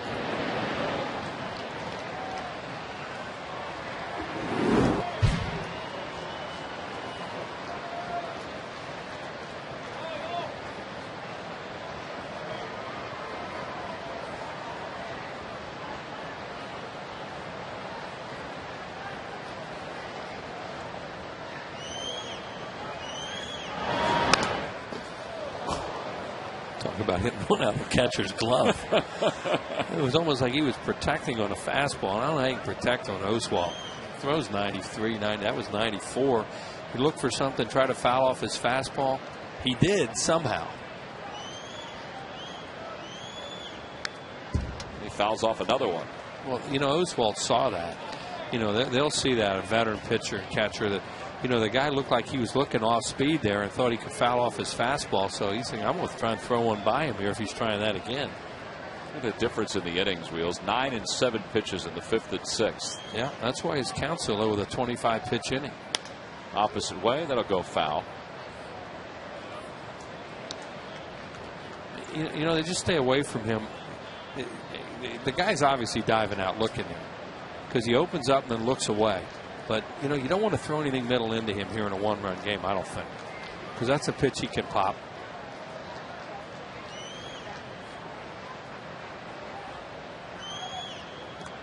Try to get him on a breaking pitch. Did he go? No. Says the first base umpire, Jeff Kellogg. Ruiz thought he did. He applied the tag.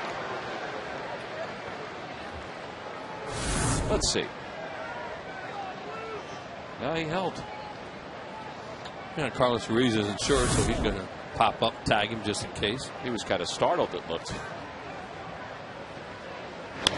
Off the end of the bat, foul territory, first base side. Sweeney on the run. Does he have room? Into the crowd he goes. He didn't make the catch. He may have got some French fries.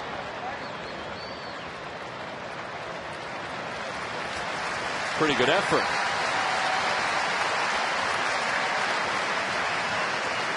We've seen Ryan Howard make a couple of catches over there near that railing.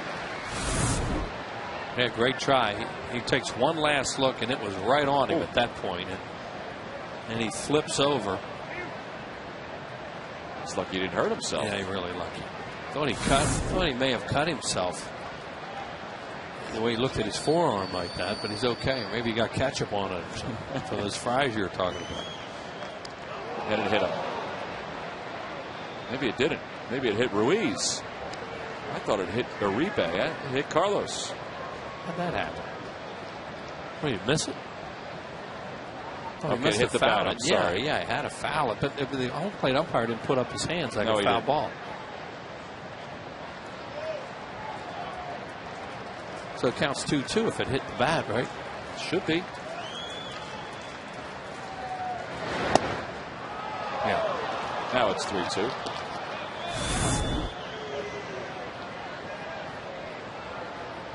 Yeah, hit right off the handle. And then nailed Carlos. 3-2 the count to Uribe. He pops another one back foul. He's having a tough at bat. And all of a sudden, Oswaldo's pitch count was so low, is high now. On the Toyota Major League scoreboard, Matt Diaz, a 2-run double, has given the Braves a 4-2 lead over the Nationals. They don't lose much at home. Scott Olson, who we said was pitching pretty well, he's out of the game now for Washington.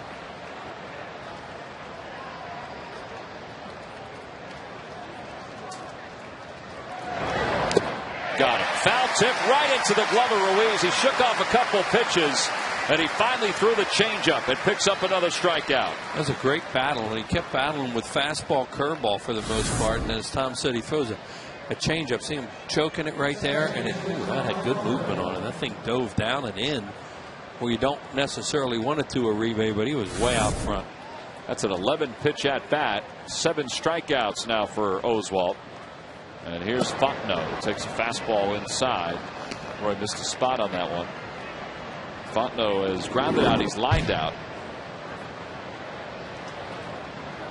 See his overall numbers. That includes his numbers with the Cubs.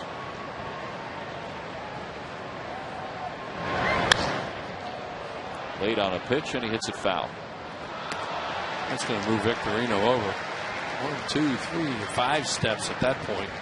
We saw this guy hit a home run off Ryan Madsen at Wrigley Field to tie a game late off, as I said, off Madsen to left center. Fontenot came up as a pinch hitter. So now they just moved over. Victorino moved over towards the left center field area.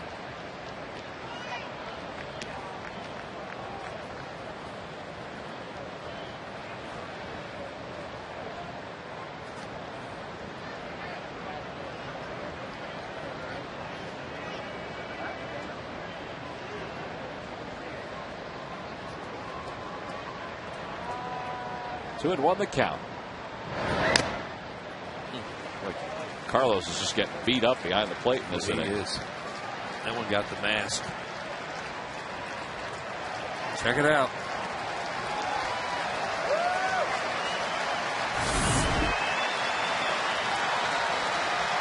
Boink.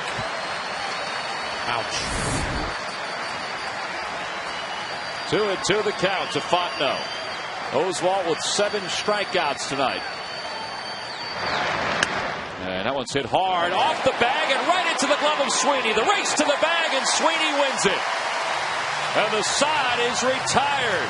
Pretty good effort by Mike Sweeney in this inning.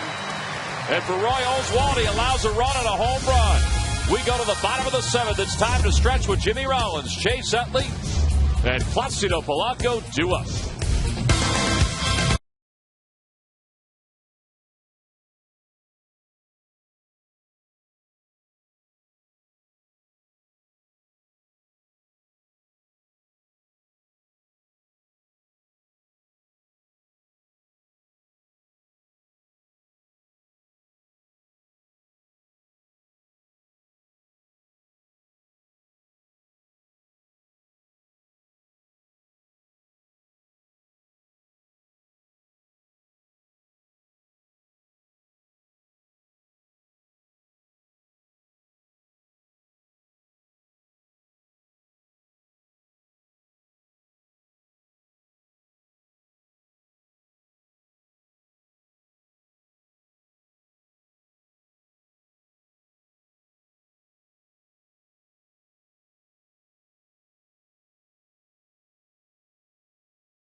The Phillies traded Mark Davis, Mike Krukow, and Charles Penagar for 2 key players in their '83 World Series run. Name those 2 players. I think I may know them, but we'll see. First off, Joe Morgan. Joe Morgan, that would be correct. And how about Bullet, the closer, Al Holland? Al Holland would be correct. They were key players. Wow.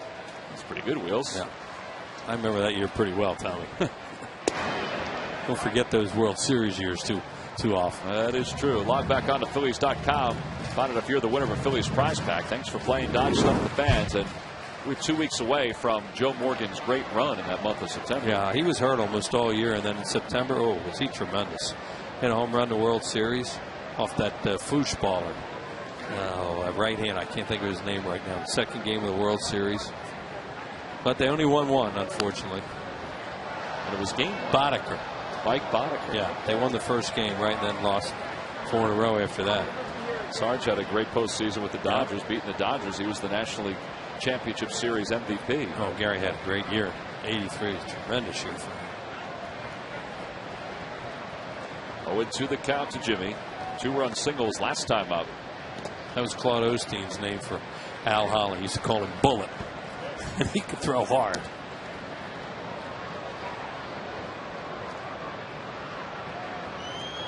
Giants got a Cy Young Award winner and a very funny guy in that trade.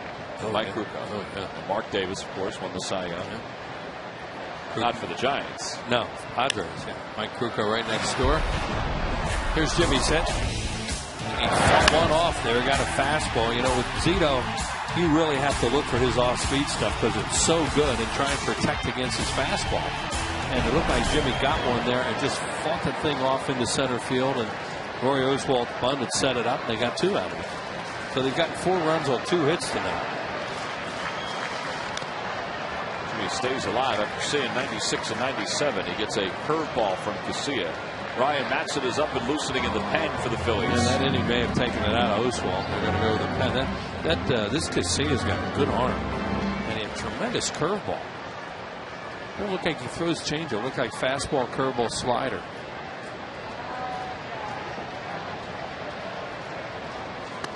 There's that fastball at 97, 2-2. Well, the Giants bullpen has been one of the best in baseball. And they lead the league in saves with 40, and that's because of Brian Wilson and how good he has been, orange shoes and all. But in August, Giants bullpen has an ERA of 2.16. Bruce Bochy's team 7-7 in August, and a lot of that is because of some late game heroics and a good bullpen.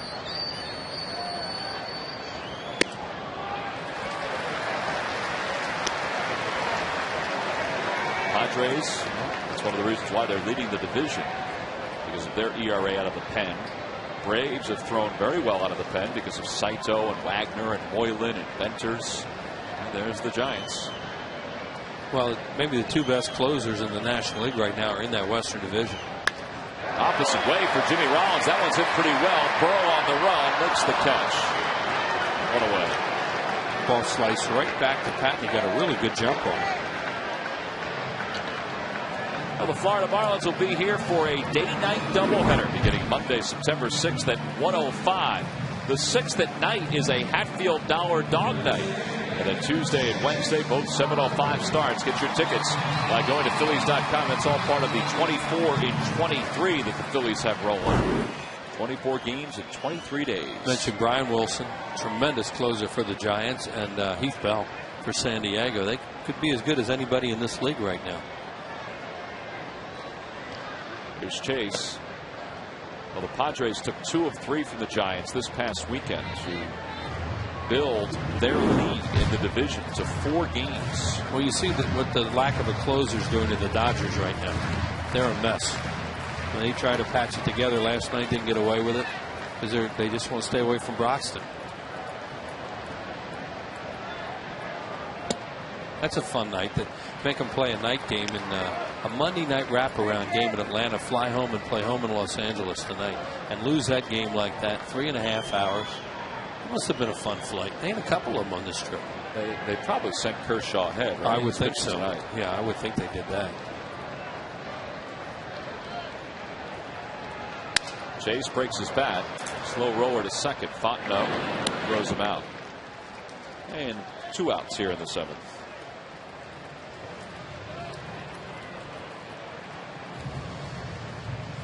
So Chase is retired, and here's Placido Polanco, who is 3 for 3. He's now 12 for 16 against Zito.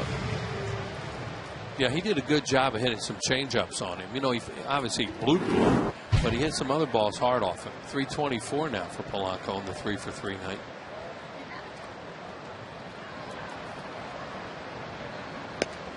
A fastball for a strike to Pauly. Polanco began play tonight 3rd in the league in hitting behind Joey Votto and Carlos Gonzalez. And he has 4 hits. That one served right into left center field. That's a 2-out single. Keeps the inning alive. Tell you what, he's also hit very well here in this ballpark. Yeah, he looked like he hit a little breaking ball there. Stayed back nicely. Let's see what he throws here. Well, and right there, he did a really good job. I think it was a slide. Yeah, it's a slider. A little bit harder, not a little bit harder than that curveball he's been throwing. Well, Polanco takes over the league lead in hitting. I say that because Votto and the Reds are playing the Diamondbacks later on, and Gonzalez and the Rockies are playing the Dodgers later on. 2 outs. Here's Jason Worth. Phillies lead it by 1 here in the bottom of the 7th. A game that is into the Giants bullpen and maybe into the Phillies bullpen as Casilla makes a nice play on a broken bat roller. Now the side is retired. No runs, 1 hit. The 4th hit of the night for Polanco. We've played 7. We go to the 8th. It's a 1-run game.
Play it today. You must be 18 or older to play. Please play responsibly and buy your local Dodge dealers.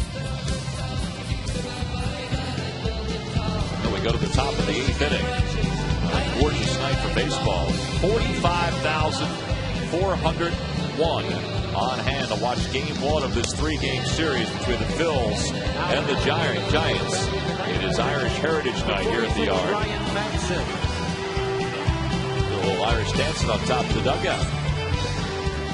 Batting for Giants pitchers. Irish Heritage Night the other night in New York, too. That's right. Saturday night. Yeah, they gave out some caps at the ballpark. Everybody was abuzz because they were serving tacos in the dining room that night. It's supposed to be corned beef and cabbage, Yeah. someone said, right? Ryan Matson is in his 29th ball game. And Phillies need 6 outs from their bullpen. Travis Ishikawa is going to pinch hit for Casilla. A couple good innings by Casilla in relief of Barry Zito. And Ishikawa loops one foul.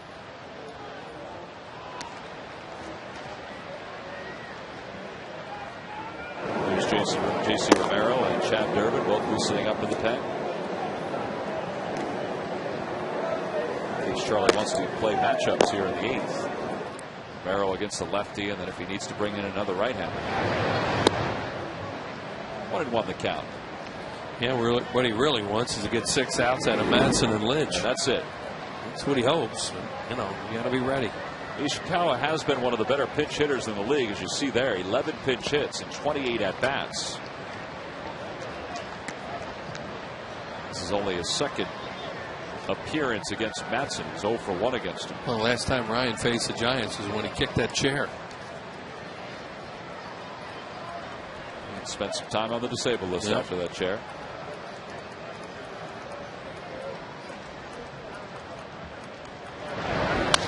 Over towards second. Chase backhand. Sets himself. And one away. Roy Oswalt, tremendous here tonight. Gave up some runs in the first inning and then really settled down after that. Started to pick up some strikeouts, no walks, and 7 of them. And he threw a really good fastball, had an excellent changeup. And there he is with 2 strikes on him. Then he went to 2-2, and then he gets the bunt down, his 96th career sacrifice. We talked earlier about what a good bunter he is, and Barry Zito's as good as anybody. He didn't get a chance to do that tonight, but that set up a 2-run single by Jimmy Rollins to tie the game. Yeah, the Phillies eventually took the lead with 2 more in the 6th, and they lead it 4-3 here in the top of the 8th. Andres Torres takes a changeup for a strike. It's 0-1. Torres is 1 for 1 with an RBI against Madsen in his career. And Ryan is ahead 0-2. I think that was in that game when Ryan got a little upset. It was, yeah.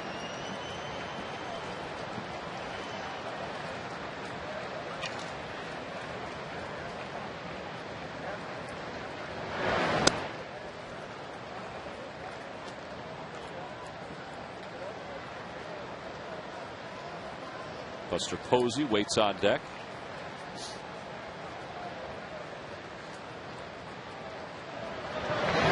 Swing and a foul tip. No, swing and a miss. It goes in and out of the glove of Ruiz. Torres didn't realize it. Carlos's throw. It goes right between the legs of the base runner Ed Sweeney. I thought it was foul tip because of the way that ball went right back to the screen. Yeah, and the home plate umpire didn't do anything. He just kind of he's shaking his head right now. That no, it was not fouled. Well, and also Sweeney is saying that Torres was in the base path and Carlos couldn't make a clean throw. Oh, it just goes right off his glove. See, he thought he had it. You know, he felt it hit his glove. He thought he had it. You said Torres was walking away, and then he has such great speed. He beats the play down, so that's a strikeout and a pass ball probably. Chase Utley is still talking to Jeff Kellogg about the fact that Torres was in the way of that throw. It didn't look like he left the base path at all. And Kellogg's explaining that to Chase. So it hit off the foot of Torres. It was as it was thrown to first. Yeah, they're lucky actually that it didn't carry him away, and he makes second base. Now he can steal it back. It's a strikeout and a pass ball. And Wheels is right. Torres has stolen 23 bases this year. Yeah, and that's just Carlos Ruiz. You know, I figure what happened. That it looked like a fastball, just took off on him a little bit, and he thought he had it. And he missed it by so much, it went all the way to the backstop.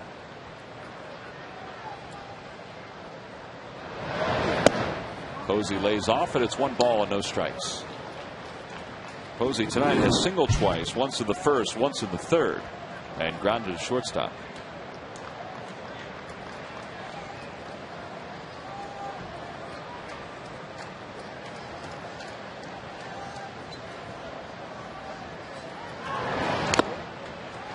That was a foul ball, and it's 1-1. That made a lot of noise. Well, even the strikeout made noise because it tipped off the glove of Ruiz. Yeah, it just made the different sound than you expect to hear off the shin guard or the mask or something like that. Runner broke. That one's rolled up the third base line. It's a fair ball. Carlson made the call, and Polanco made the play. 2 outs. And up to second goes Torres. Well, if you're 30 years old or older, here's a chance of a lifetime for you. From January 19th to the 23rd next year in Clearwater, it's Phillies Fantasy Camp. The package includes hotel accommodations, plus you get a chance to practice with and get instruction from guys like Mitch Williams, Greg Luzinski, Jim Eisenreich, Mickey Morandini, and, of course, Larry Anderson. Call 610-520-3400. And a reminder that space is limited, so make sure you capitalize today. 2 outs, a runner at second. Aubrey Huff is the hitter. He's 0 for 3. They have a base open, and they're going to pitch to Huff. With Burrell on deck.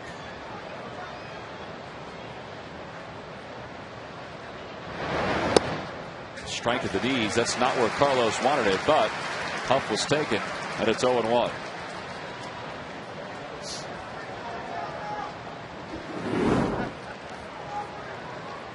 Good numbers for Huff, who's had a solid year. He's been very productive in the middle of the lineup for the Giants.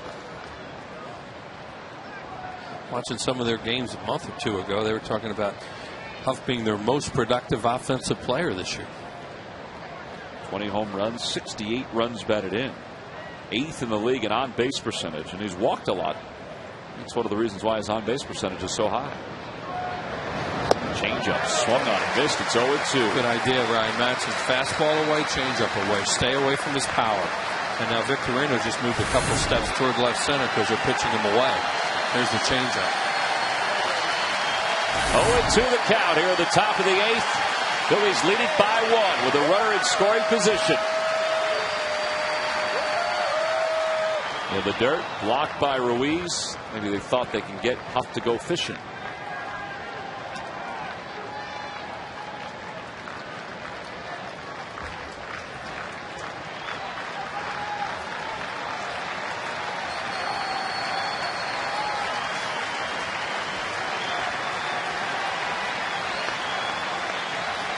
Seven innings from Roy Oswalt.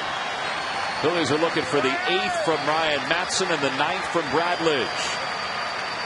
1-2 the count to Aubrey Huff. Swing and a miss. He got him on a changeup.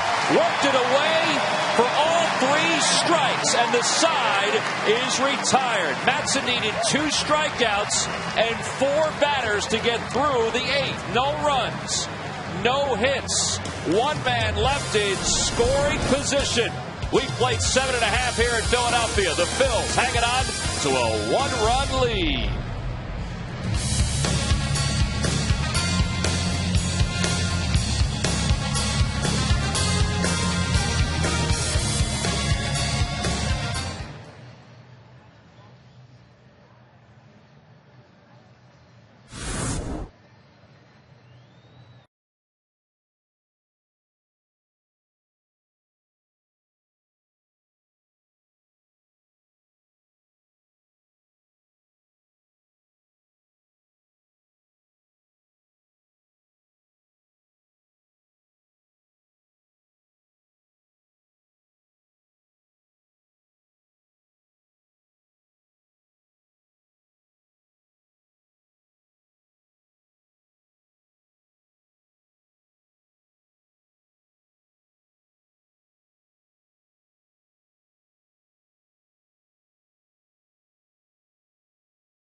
Scoreless top of the 8th inning. He'll sit and watch the rest of this ball game.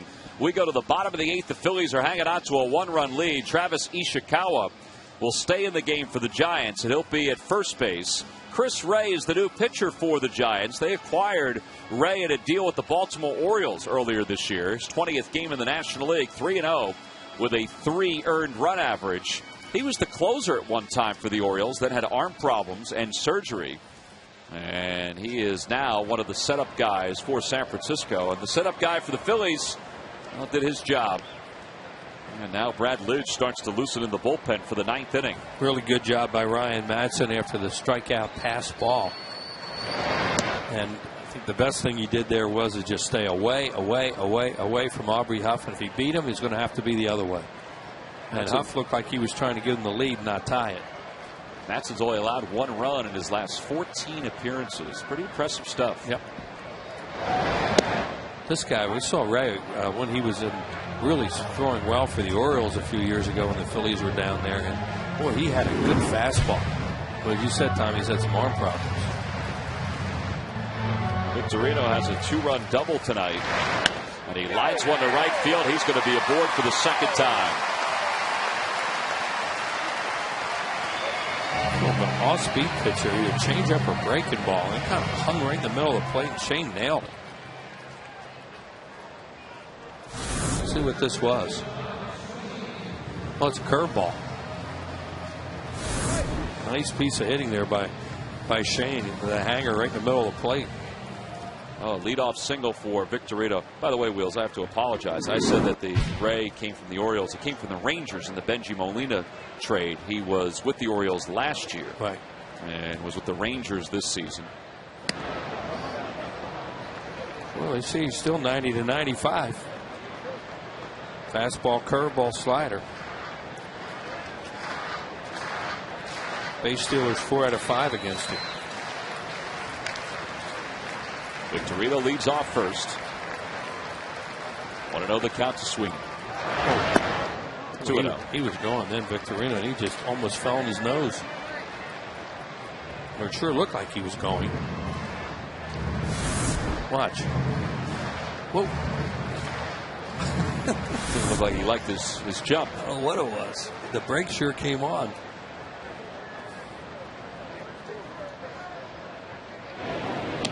That will promptly throw over.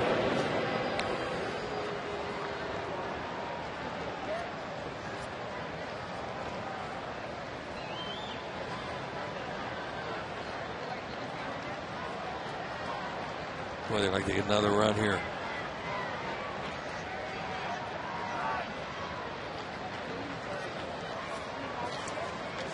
Just have to think it's a fastball. It's not a great running count, even though they wouldn't pitch out 2-0.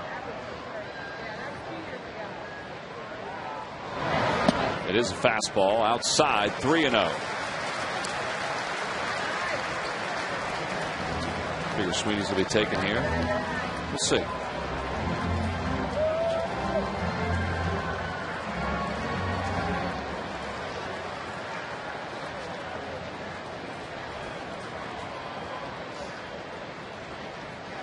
Victorino goes. Pitch is taken for a strike. The throw to second, not in time. Shane nearly slid right past the bag. 23rd stolen base of the season for Victorino.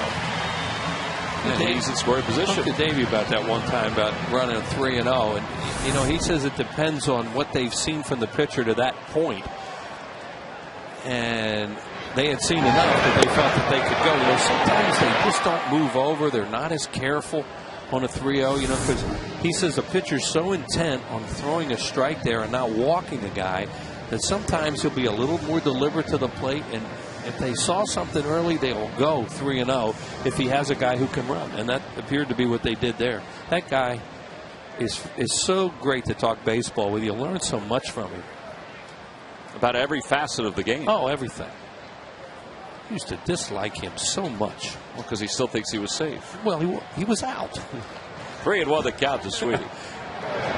Outside, ball 4. In those days, Tommy, when he played for the Dodgers, not many Phillies fans like I agree with that. He would beat you. What a good baseball man he is. Just reminded Mike Sweeney of the situation. Charlie has a tremendous coaching staff here, and he really relies on them, and he gives them their responsibilities and their areas to work and lets them go.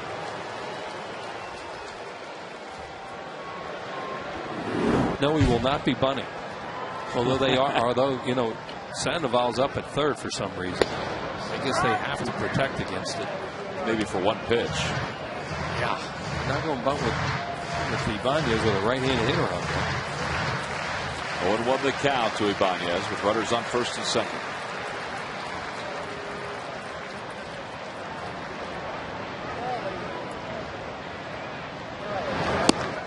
Phillies have not homered. How about this? 53 innings. Nice going. Yeah. That's a good reverse platform. Yeah. Excellent. Last home run came on the 10th of August. Ross Gload hit it against the Dodgers.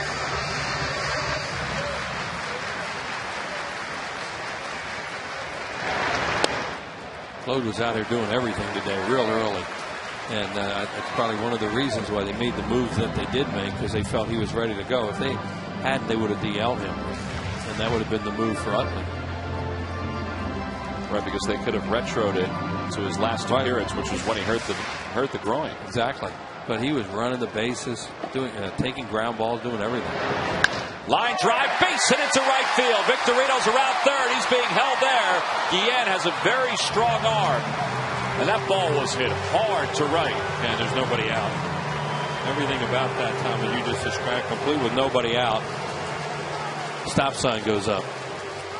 Bruce Bochy does some pacing. Dave Righetti does a trot out to the mound. And the Giants have bullpen action again. Good job by Rule to get ahead in the count. Look middle in, something to pull, and he does, and finds a hole. And Guillen can still throw. He used to really be able to throw.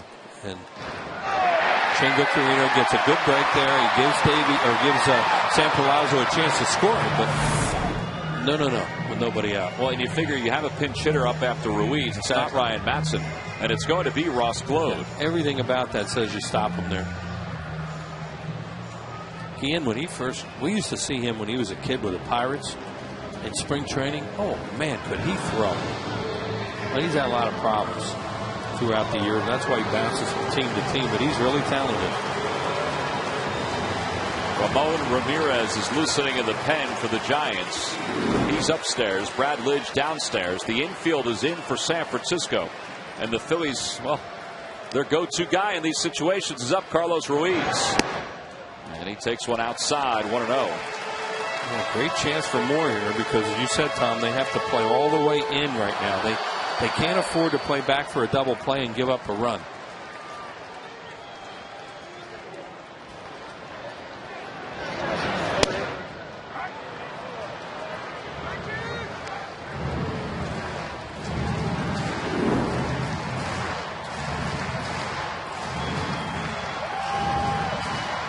One and one the count to Carlos.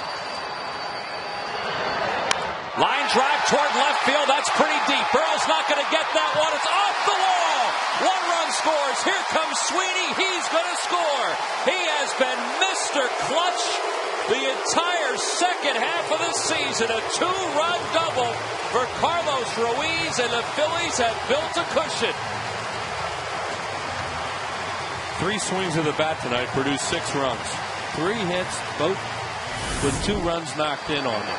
And here's Carlos with the third of the night. They were determined to throw breaking balls to him. They threw one fastball for a strike, but they wanted to get him out with a breaking ball. It was a hanging, spinning slider right in the middle of the plate. Boink, right off the W.B. Mason sign. And a 2-run double. Second 2-run double of the game for the Phillies. And cue the organ music wheels because Carlos is safe and secure at second. Safe and secure with New York Life. And we've got a pitching change coming up. Bruce Bochy headed out to the mound. That's going to be it for Chris Ray. Ray doesn't retire a batter. And there are 2 runners still in scoring position that are his responsibility. We've got a pitching change here at Citizens Bank Park. Carlos Ruiz's 2-run double has given the Phillies a 3-run lead here in the bottom of the 8th inning. Ramon Ramirez is the new pitcher for the San Francisco Giants. Well, the Phillies, they're coming up with some clutch hits tonight, some good base running, some timely hitting. There's no question that Carlos Ruiz has had some timely hitting for the last couple of weeks. He comes through again, a 2-run double that gives him 33 RBIs on the season, and the Phillies a 3-run lead.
By 3, still nobody out. 2 runners in scoring position. And the Giants will turn to a right-hander, Ramon Ramirez, to face Ross Gload. 8th game for Ramirez. 6 2/3 scoreless so far. He's allowed 5 hits. He's walked 4. And he's on with Gload up and the infield in halfway.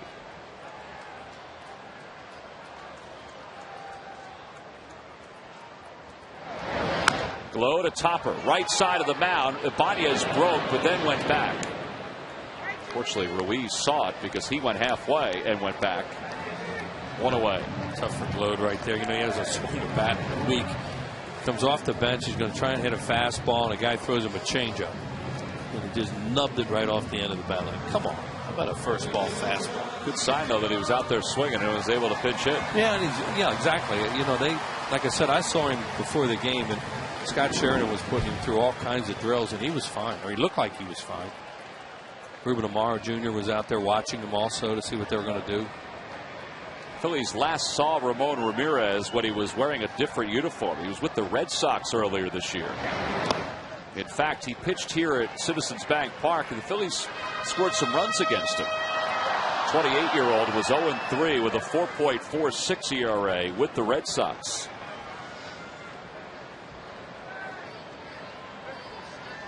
And it's 1-0 to Jimmy with the infield in. Giants have done some things as the season went along for their bullpen. Tried to anyway. Ray didn't get the job done tonight, and now they're using another guy they got in the deal, in Ramirez.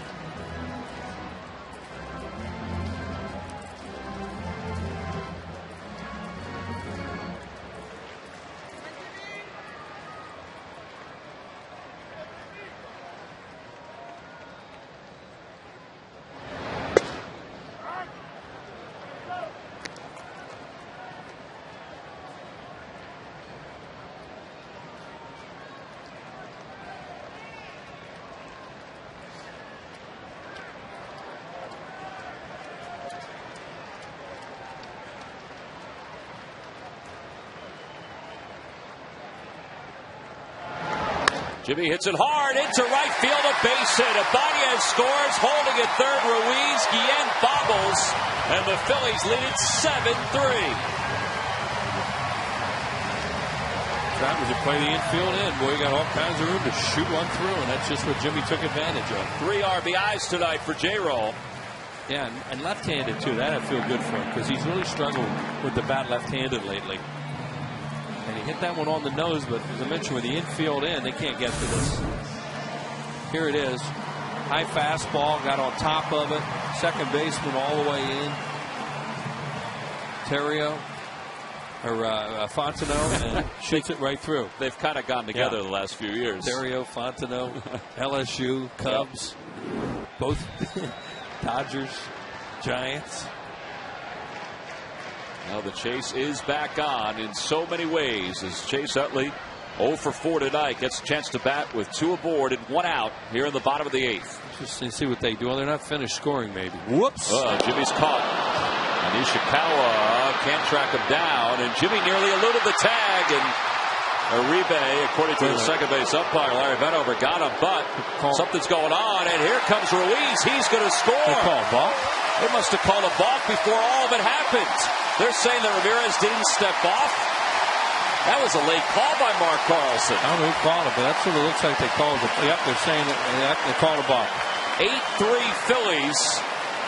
I'm watching the replay. I didn't see the third base umpire, Jeff Nelson, and the home plate umpire, Mark Carlson. Both were walking out to the mound calling balk. Well, and he pointed to his thigh, did Mark Carlson, so he's talking about what he did not do with his leg. And, you know, that play, which rarely works, is going to work this time for the Phillies because, oh, there he goes, because you're not allowed to argue about a balk. It's like balls and strikes. He let him, too. Yeah, he let him go for a while, but he warned him, you know, you can't do this. You're not even allowed to come out that far normally and argue about a balk. Jimmy's probably saying, well, I didn't see the pickoff move. All of a sudden he jumped on me. Yep. Well, Bochy's been ejected, and he's still going to get his money's worth from Mark Carlson. As well now. Well, let's see what they say he did. As he fakes to third. Oh. I didn't honestly, Wills, I didn't realize he faked to third. Yeah, he did the fake to third, throw to first thing, which I was just about to say. Well, that never works, but it worked this time. But he saw that right away. And then there he goes. There comes Carlson with a ball. Now, I think what they're saying, Wheels, and I could be wrong, I'm just trying to deduce it, is that he never stepped toward third. Well, he's saying that, yeah, because he pointed his thigh. He kept putting his hand on his thigh, did Carlson. Nice run.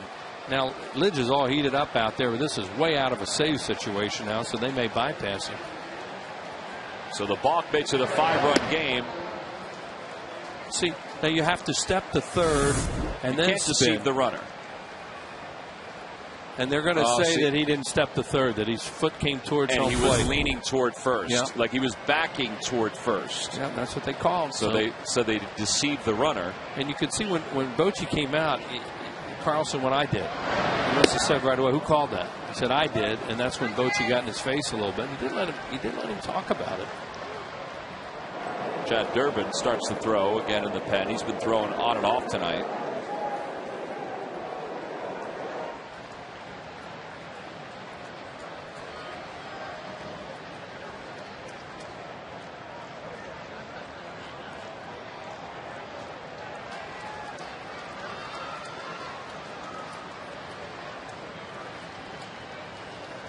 One ball, one strike to count to Chase. Looking for a little insurance in this inning. They threw up a 4-spot.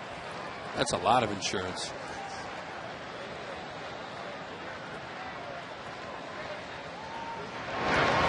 Outside, 2-1.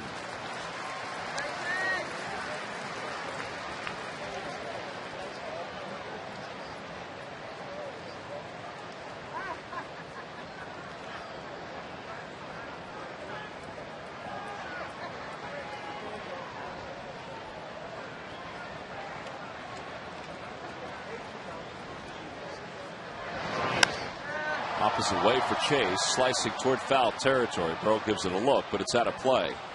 And it's 2-2.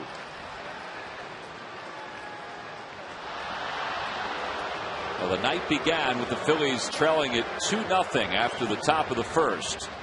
Thanks to a run on a double play and a home run by Pat Burrell for the Giants. Then Roy Oswalt really settled in. Through 7 solid innings tonight. He allowed 3 runs. And then the Phillies picked up 6 runs on 3 swings of the bat. He got one of the 2-run double. Worth had a 2-run double. Jimmy Rollins had a 2-run single. 6 runs.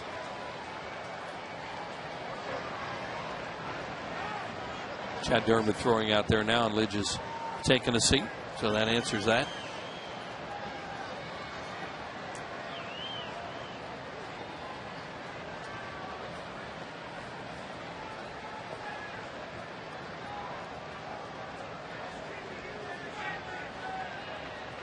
I'm getting tired of waiting again. Like, what are you doing back there, Posey? Come on, you guys.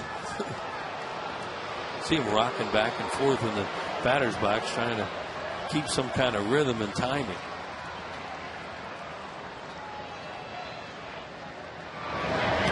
In the dirt, off the glove of Posey, on to third goes Jimmy Rollins.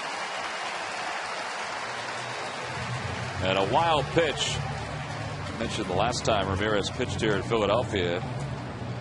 He struggled, and he's struggling here. This is really an ugly inning for the Giants and an outstanding add-on inning for the Phillies. An ugly inning for the Giants and their bullpen, which have been so good coming into this game. Right. And the one guy did a great job, Casilla. He came in and was terrific. Now they have to play the infield in again. Well, they're getting tired of this. Infielders really get sick of this. Chopper right side. Off the glove of Fontenot. Chase is going to be safe at first, and the ball goes right on by Ishikawa. Rollins scores from third, and the Phillies have really capitalized on some mistakes here in the bottom of the eighth. E4, no RBI, and Chase is in scoring position. Yeah, they scored no RBI because he was not going until the ball was thrown away, and then he scored. Here it is. Fontenot just kicks it and then compounds it. That could almost be a double error right there. because an error to let him on, and then another error to go to second. And there's Jimmy. He did not go. He's headed back. Now when it's thrown away, he scores. That's why there's no RBI. Surprised they didn't give 2 errors on that play. Yeah, to allow him to reach and allow Jimmy to score. Sure. There's 2 separate plays there. Well, here's Polanco, 4 for 4 tonight. And he hits one foul, and it's 0-1. Boy, the Giants, who have been a very good defensive team and pitched well and all, have just melted down in this inning. The Giants, fielding percentage-wise, tied for first coming into the ball game. That's why they've been so good, Tom, because they pitch and they catch a ball.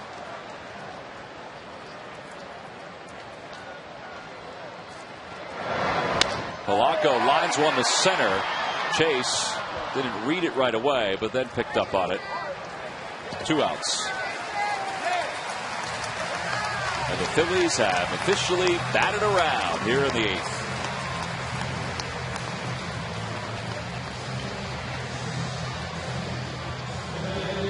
Polanco almost had a 5-hit game.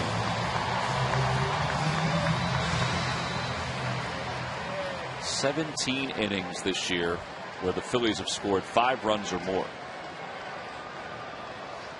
There's a long time we didn't use that number. Nope. Back at scoring a little bit now. It's nice.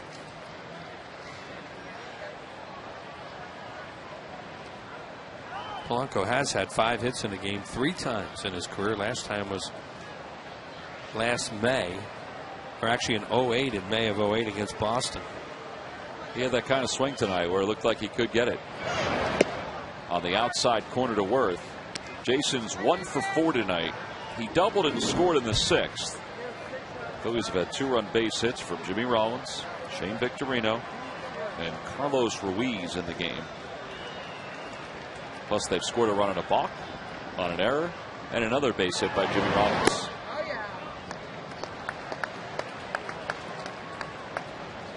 It's funny, there's so many games that we see each and every year. This one didn't look like it was heading this way. This looked like a 1-run game in the 9th. You know, put on your seatbelt. He had a home run the first inning to give them a 2-0 lead. And as you said, Roy really got into a good groove.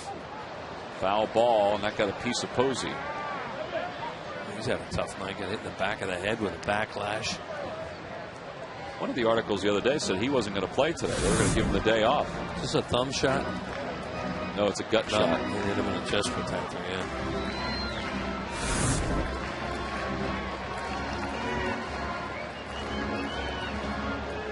That's better than a thumb ball.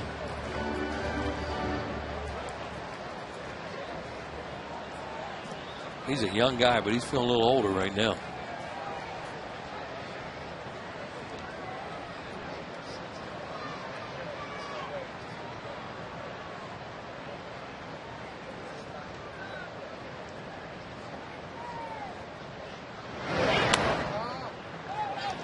Off the glove of Posey. Chase tried to sneak into third, and he's thrown out. And the side is retired. The Phillies scored 5 runs in the bottom of the 8th inning. A whole host of mistakes by the Giants. Couple key hits, too, but a host of mistakes. First, the balk by Ramirez. That scored 1. Then the error by Fontenot. Well, that scored another one off the bat of Chase Utley. And the Phils take a 6-run lead into the 9th.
Well, this game will encore tonight at 10:30 and tomorrow morning. Set your alarm wheels at 6 on the Comcast Network. Phillies coverage on Comcast Sportsnet continues Thursday as the Phils finish the series against Pat Burrell and the San Francisco Giants. Coverage begins with Phillies pregame live Thursday at 6:30 right here on Comcast Sportsnet. A little sold-out crowd here at Citizens Bank Park. Beautiful night for baseball. Chad Durbin's going to try to finish it off for the Phillies. Phillies trying to take a one-game lead in the wild card. The Braves look like they're on their way to a win over the Nationals. It's 8-2 in the top of the 8th. You see Durbin's numbers, 44th game, 3-1. And he'll face Pat Burrell, Pablo Sandoval, and Jose Guillen. Brad Lidge was all heated up and ready to go, but then the Phillies put a 5 spot on the board in the 8th.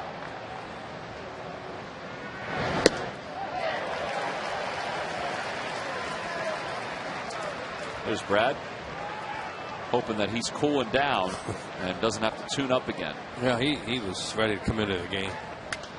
Pop up, right side, shallow right field. Utley over, calling everybody off, one away.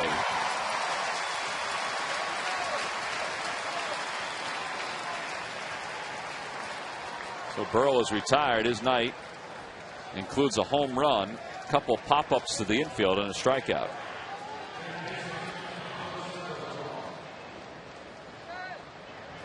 And here's Pablo Sandoval.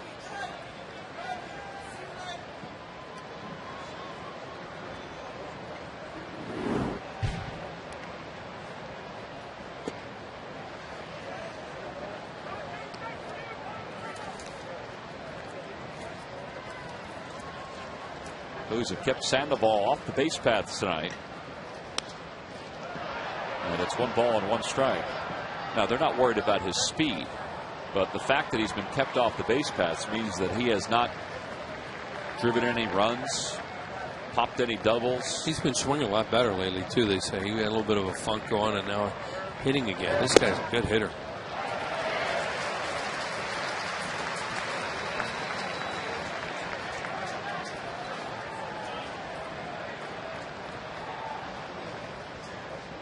One and two, the count. Durbin's in the line.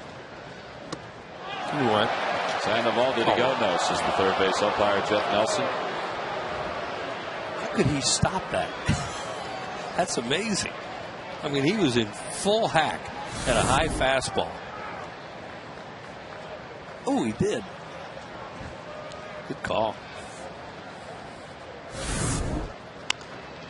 And he takes a changeup and just pops it the opposite way, and he's got a base hit. I mean, his whole front side was, he had already stepped, but he kept his hands back and was able to just pop it the other way. That's why he's such a good hitter, because he makes a lot of contact. And they love him in AT&T Park in San Francisco. He is a big-time favorite out there. Here's Guillen, 2 for 3 tonight with a home run. That was the last run that Oswalt gave up. Oswalt tonight, 7 innings, 6 hits, 3 runs, no walks, 7 strikeouts. He was really good again. What a great pickup.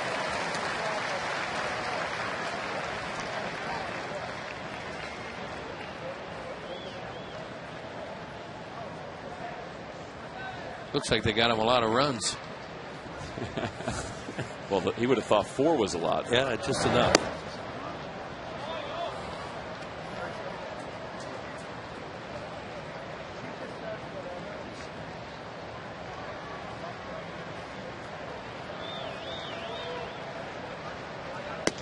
On the outside corner, caught, strike 3. 2 away. Good fastball from Durbin. Yeah, great fag. As you say, good fastball by Chad. Looked like it tailed back a little bit. It did. Got the call. Ian thought it was either high or outside or both. They were 2 away. Here's Wanya Uribe. In the air to left field. That should do it. Ibanez over and in. He's under it. And he makes the catch. And the Phillies lead in the wild card is at 1 game. Thanks to a 9-3 victory over the Giants in game 1 of a 3-game series. Well, all of these wins the Phillies pick up along the way are important. But when they're facing a team that's with or ahead of them, they're even more important. And our Chevrolet player of the game, Jimmy Rollins. Well, it didn't start out as a good night for Jimmy, but 2 hits in his last 3 at-bats, 3 RBIs, and he helps the Phillies.